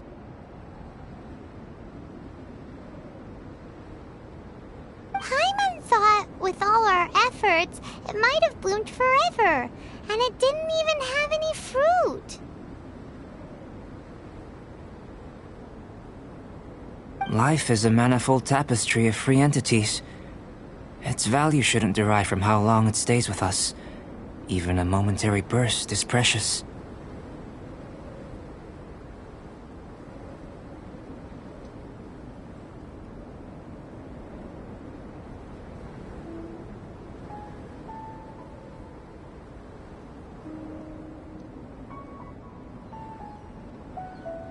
A short life can be well lived.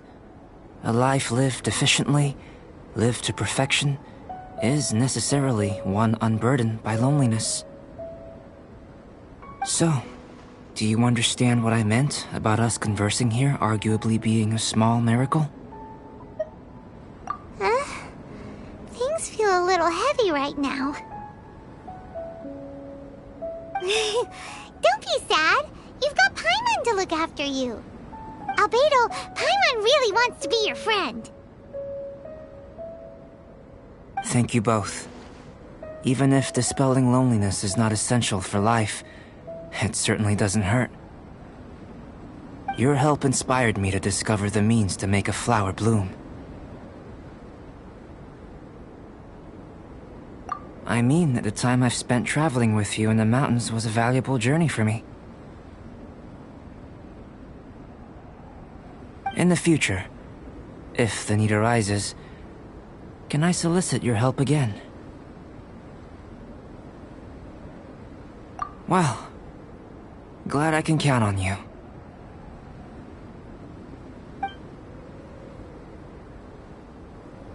I made a point throughout of telling her how ordinary the results were. But what was that sediment I saw forming at the bottom of the vial? It should not have been there. What could it mean?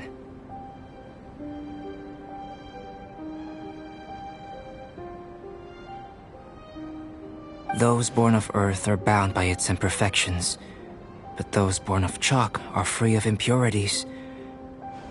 You and I are alike, both composed of a substance that has yet to be fully defined. If, one day, I lose control, destroy Mondstadt, destroy everything.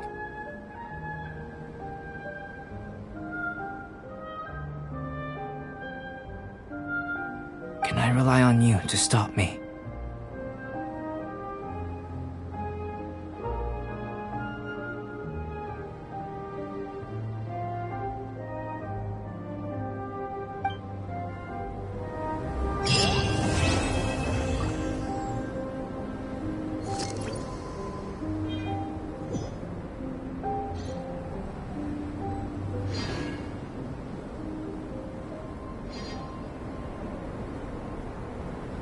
Pot of tea with a couple of nibbles, some seasonal greens, and a piping hot bowl of fresh congee. That's a dope breakfast right there. The perfect way to start your day.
And refrain from making a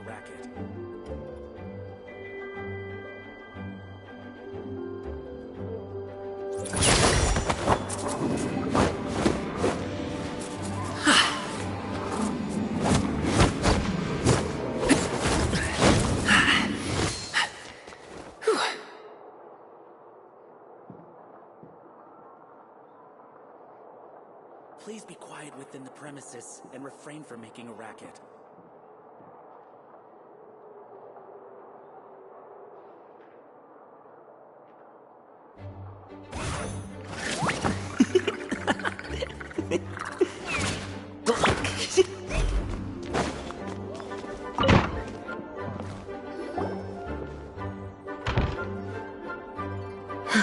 Thank you for coming on such short notice, Honorary Knight.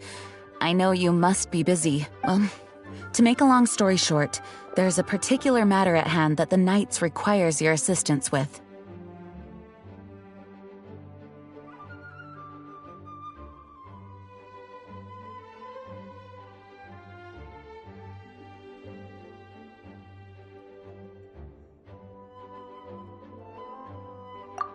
Yes, it has been one thing after another recently.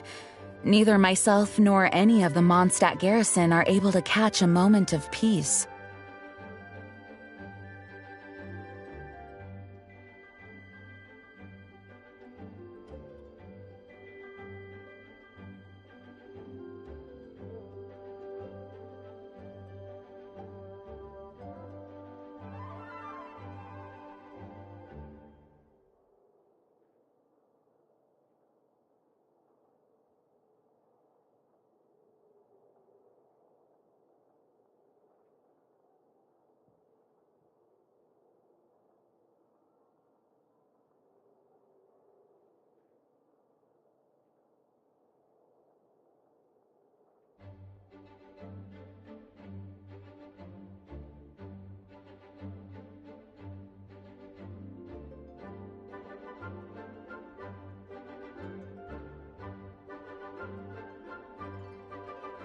I have recently received multiple reports from the Knights of someone within the Lawrence clan having close dealings with the Fatui. The Fatui? Again?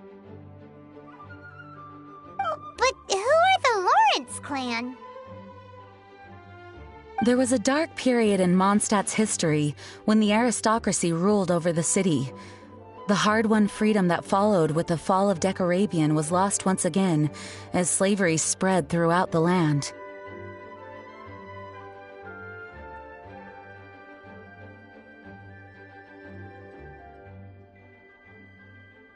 The first Dandelion Knight, Vanessa, spearheaded the revolution that overthrew the old aristocratic system and established the Knights of Favonius, leading Mondstadt to become the city that you see today. The aristocrats that had oppressed the people of Mondstadt were none other than the Lawrence clan.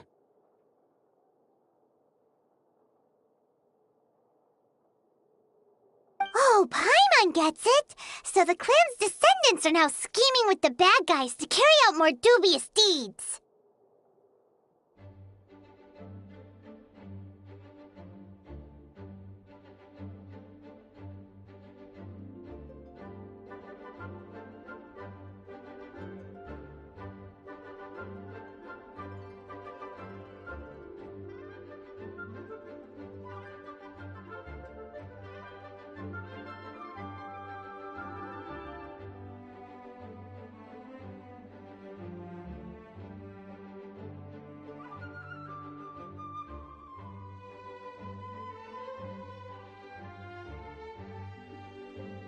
We suspect as much, though we have yet to obtain any solid evidence.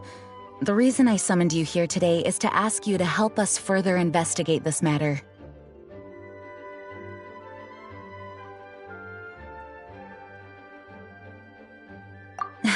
Unfortunately, the Knights of Favonius and the aristocracy have been at odds with one another for as long as I can remember.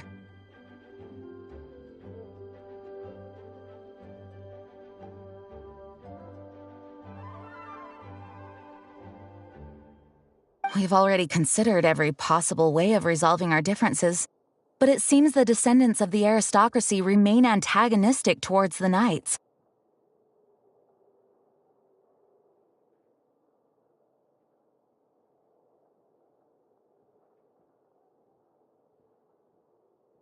No matter what stance we take when dealing with them, the outcome is always the same. Our efforts only result in adding more fuel to the flames.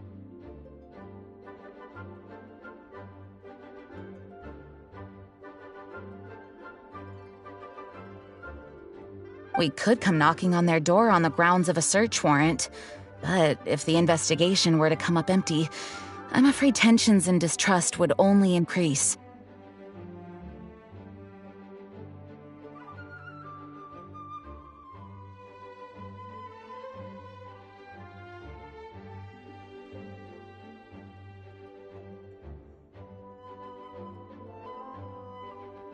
All of our past efforts would have been wasted.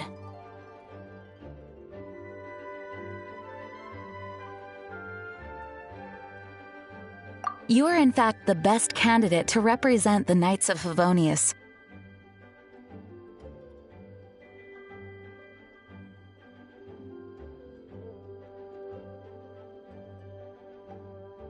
But you need not emphasize your role as the honorary knight. You're a traveler from a distant land, and you can approach the aristocrats in this way. Once you come to friendly terms with the Lawrence clan, you should be in a good position to learn more of their possible connections with the Fatui. Whoa! Leave it to Master Jean to come up with such a thorough plan!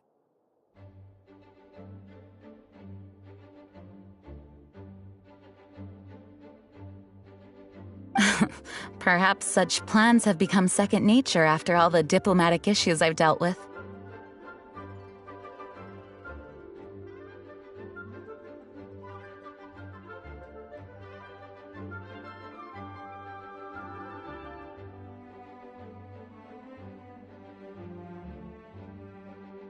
The name of the Lawrence clan member in question is Schubert. Lately, he can often be found strolling near the northern city walls. It is said that he is difficult to get along with due to his temperamental disposition, but if we approach him calmly, then things should go off without a hitch.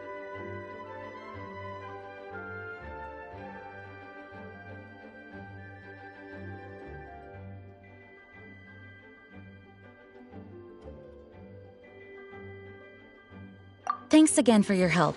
If you run into any snags along the way, I'll do anything in my power to support you.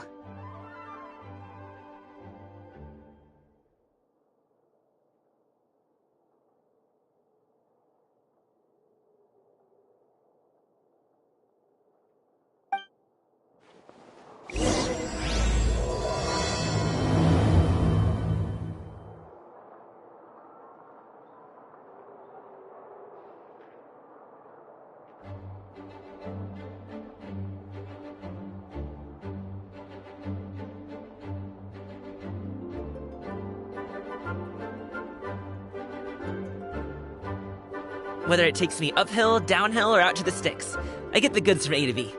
I'll even take them across the sea if needed. So don't worry, you're in safe hands. They don't call me the gold standard guard for nothing.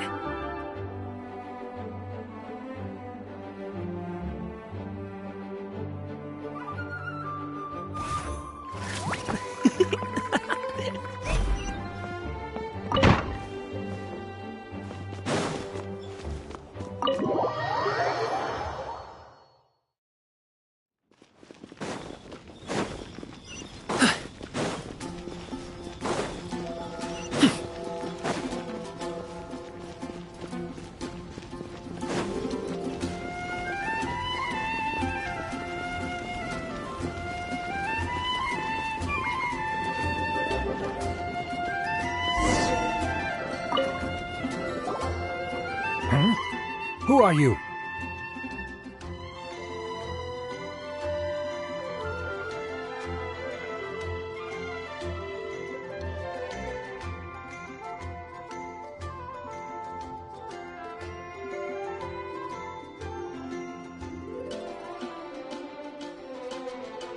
Hello! We're here to... Hello? Did I hear you correctly? Hello? Huh. And I suppose you think that you can simply strut up here and greet me in such an ignoble and vulgar manner?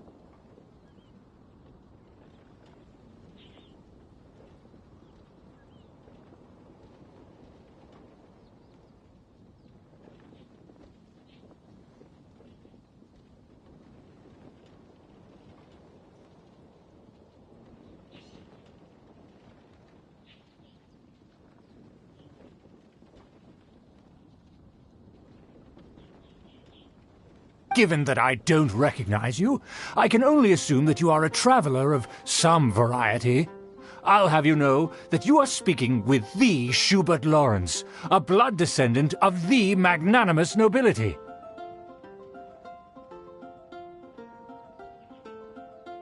If you wish to address me, you'd best consider your words more carefully.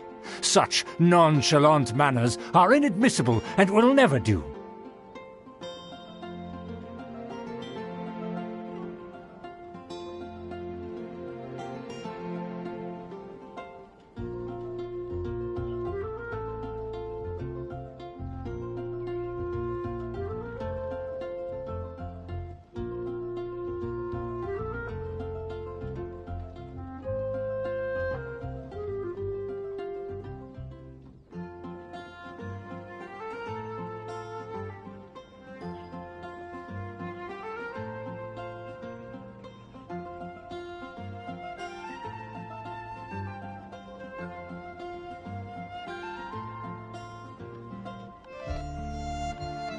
Now, if you're somehow capable of understanding anything I've said, then you will get down on your knees, apologize for your negligent actions, and give me a proper introduction. That is the appropriate etiquette. That's etiquette? Paimon's never heard of something so complicated before.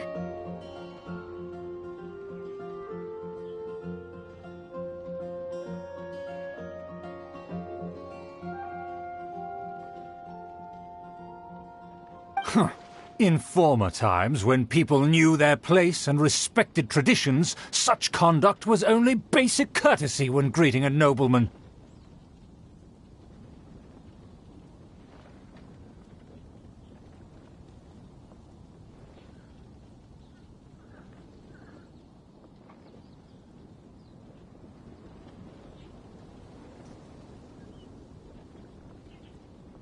And neglecting your manners would result in a swift whipping. But look at the world now. Rules have been thrown to the wayside and manners forgotten. I cannot bear to see such degradation. What did you say? You dare question the dignity of the nobility?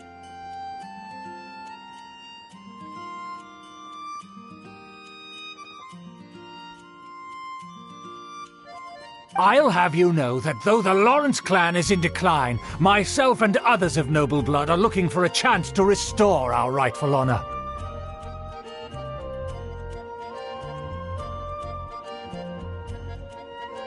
Just look around.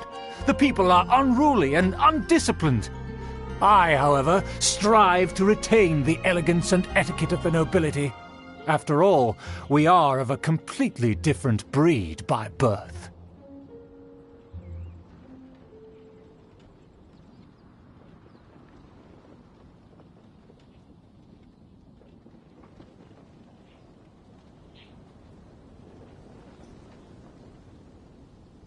Save your words. I find your manners and bearing repulsive.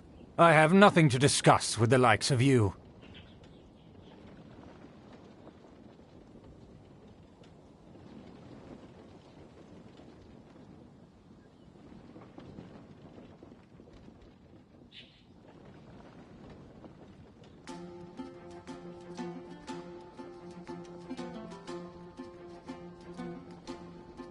Besides, I am in no way obligated to instruct commoners on basic courtesies.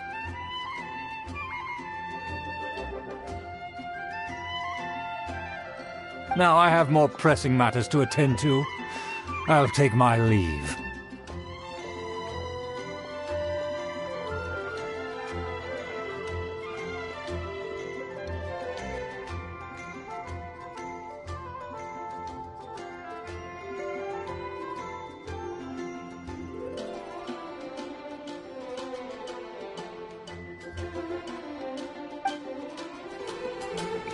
So this is what Master G meant by difficult to get along with. Let's head back and talk things over with her.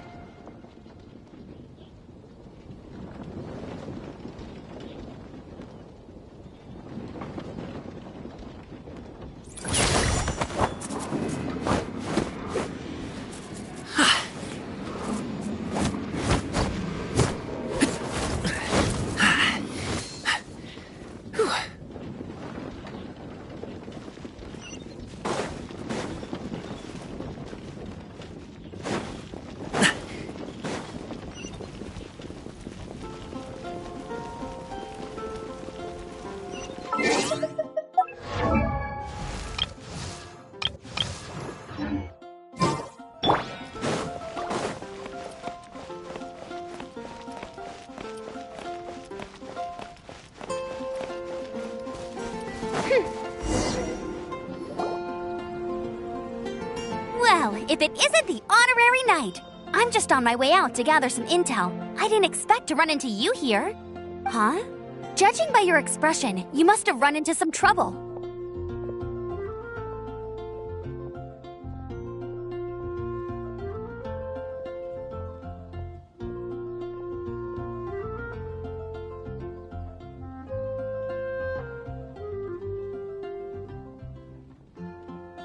Master Jean tasked us with a special assignment, but things seem to have run aground for the moment.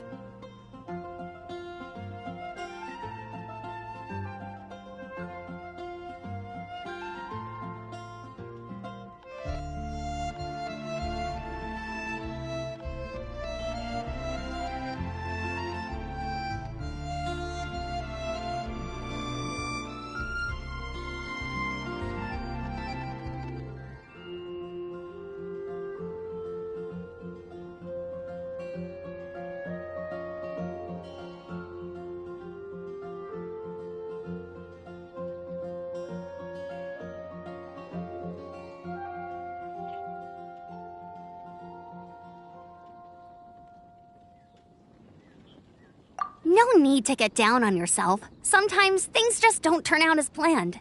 Even I can't guarantee useful intel every time I'm dispatched.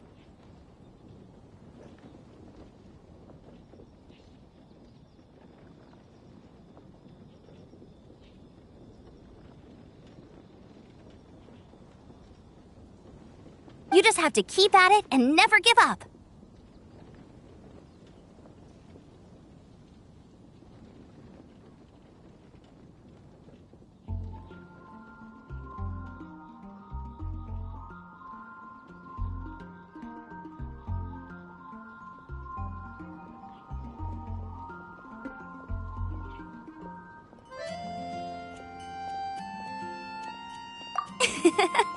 Hey, why don't you let me try to help? What's the problem?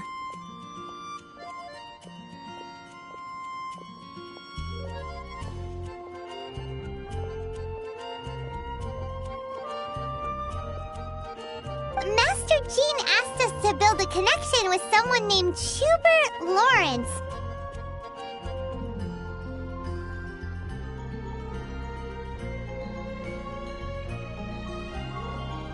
But it turns out that he's a peculiar character that doesn't listen to anyone, especially Paimon. Aha, Schubert! I know him. Let me guess, he said you didn't have any manners. I've been on the receiving end of his lectures many a time. The Lawrence clan can be very particular about such things.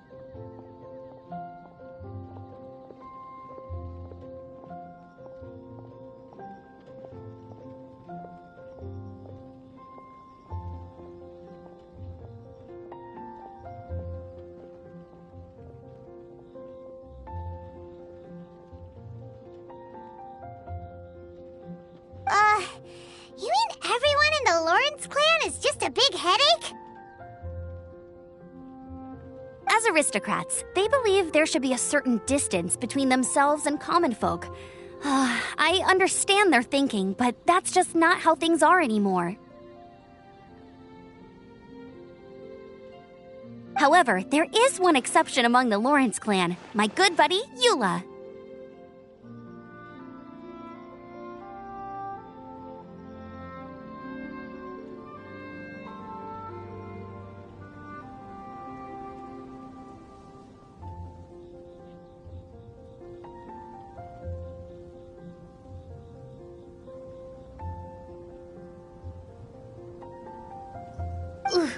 Buddy?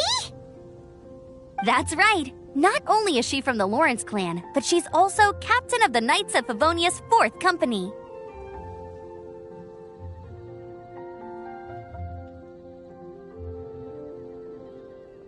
Eula is special. She's not quite like the other members of her clan. She has her own beliefs and it shows.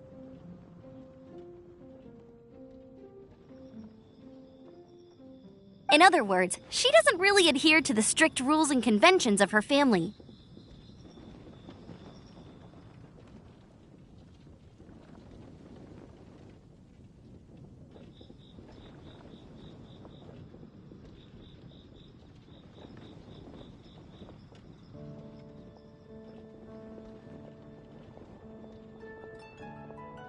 However, she's still quite knowledgeable about dealing with the Lawrences. I'm sure you'll see what I mean if you meet her. That's strange. If Eula is a member of the Lawrence clan, then why would Master Jean choose us for the task? Couldn't she just ask Eula?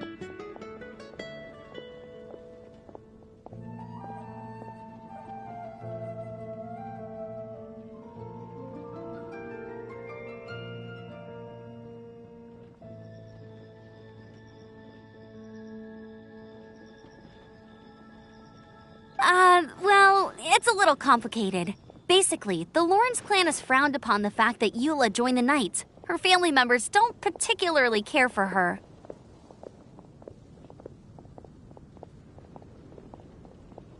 In their eyes, Eula is nothing but a traitor to the family.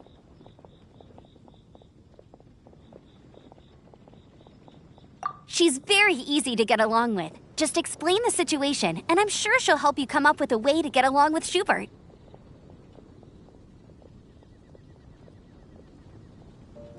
In fact, I think she's out in the wilderness on patrol this morning. You should be able to find her around Storm Bear Mountains.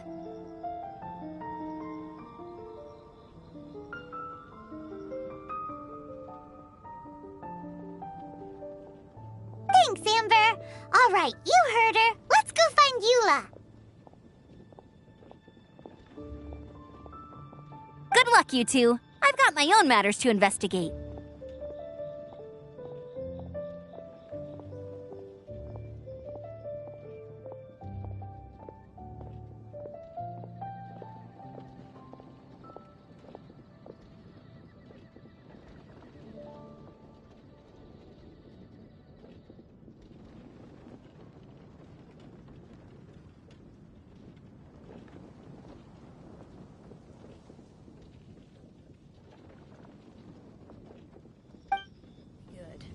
Who would have guessed the Knights have a member of the Lawrence clan?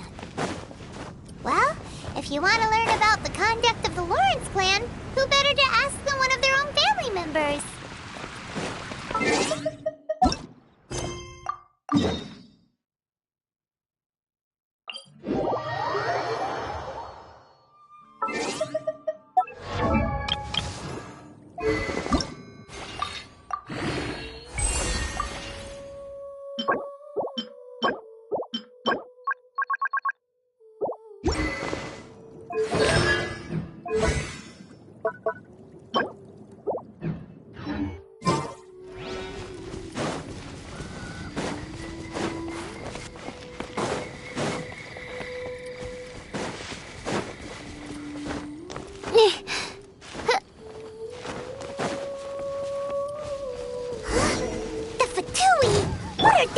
Here. Is that why Eula was sent on patrol here? Let's fight first and talk later.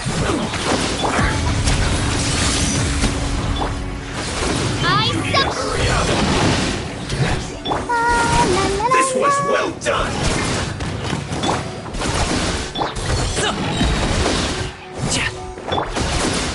Up to it, Manzai! Congratulations! Midnight Phantasmagoria. That's a trophy.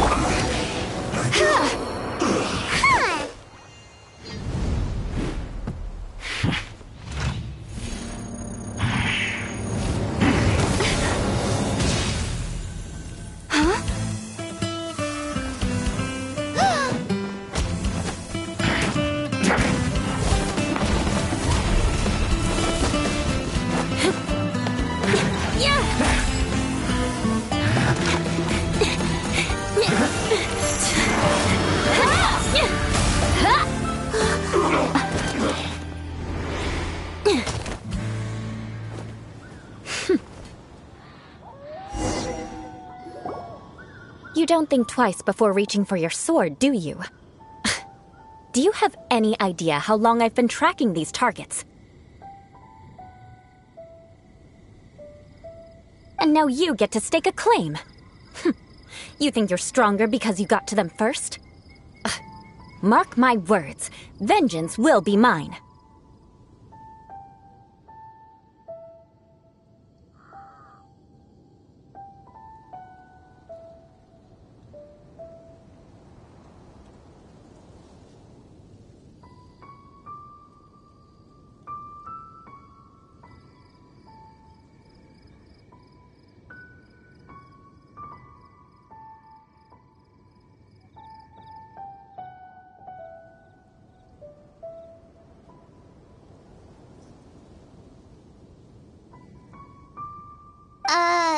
What?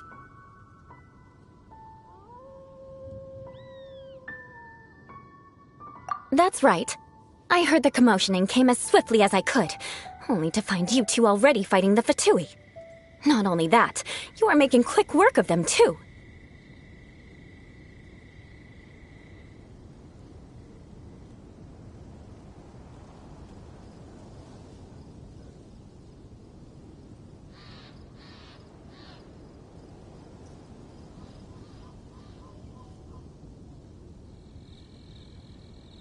If I didn't make my move, you would have been able to take all the credit. Still, I'm glad you're unscathed. Confronting that number of Fatui at once can be dangerous.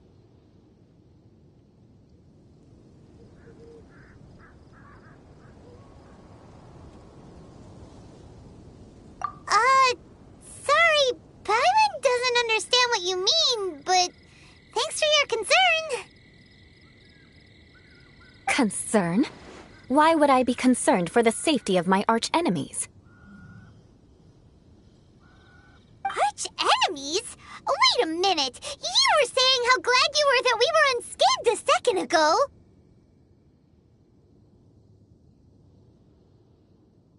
By which I meant, if you were injured, I'd have to escort 2 strangers guilty of stealing my targets all the way back to Mondstadt.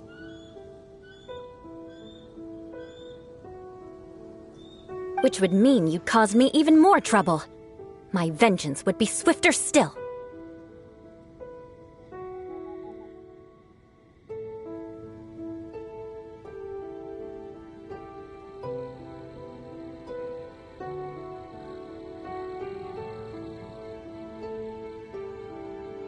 Huh?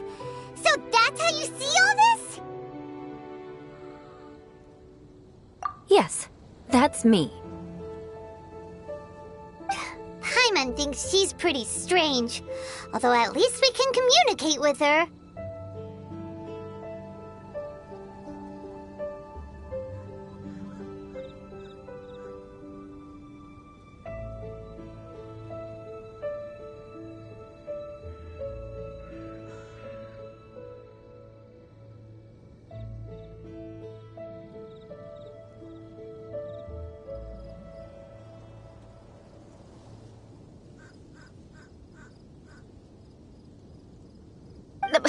You dare to call someone you've just met strange? Forget the aristocracy. That's rude even by normal standards.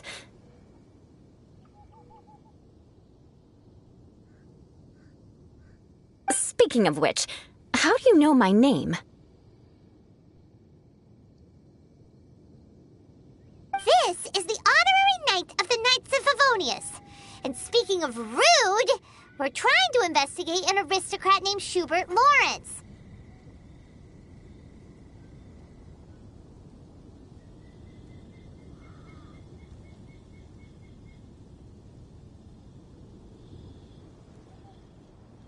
He's so obsessed with etiquette that he's not even willing to speak with us.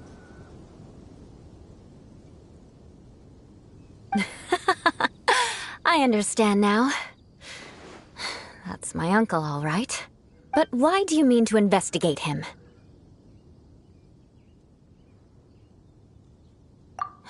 I see. You have some nerve to faming a family member right in front of me. I will have vengeance for this, too.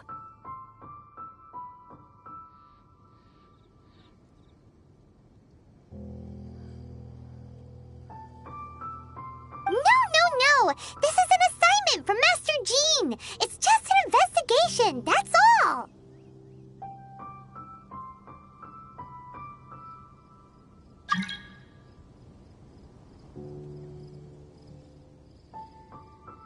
To the everyday citizens of Mondstadt, everyone in the Lawrence clan is scum. It's natural for rumors and unwarranted gossip to lead to such suspicion. Hard to avoid such a reputation when you're known as the ruthless rulers of Old Mondstadt. Oh, so that's what you think of me? Yet another transgression to avenge.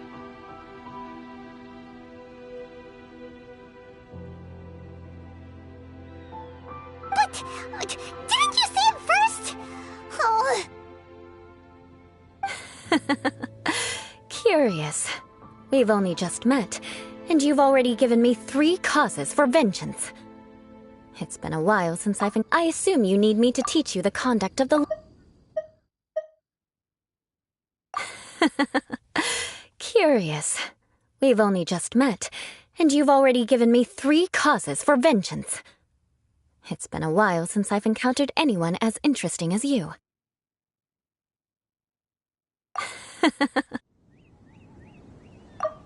I assume you need me to teach you the conduct of the Lawrence clan. Only then will you finally be able to communicate with my uncle, correct?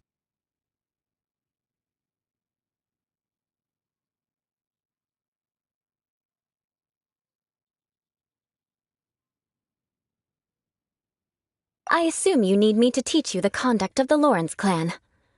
That's right. Amber told us to come and talk to you.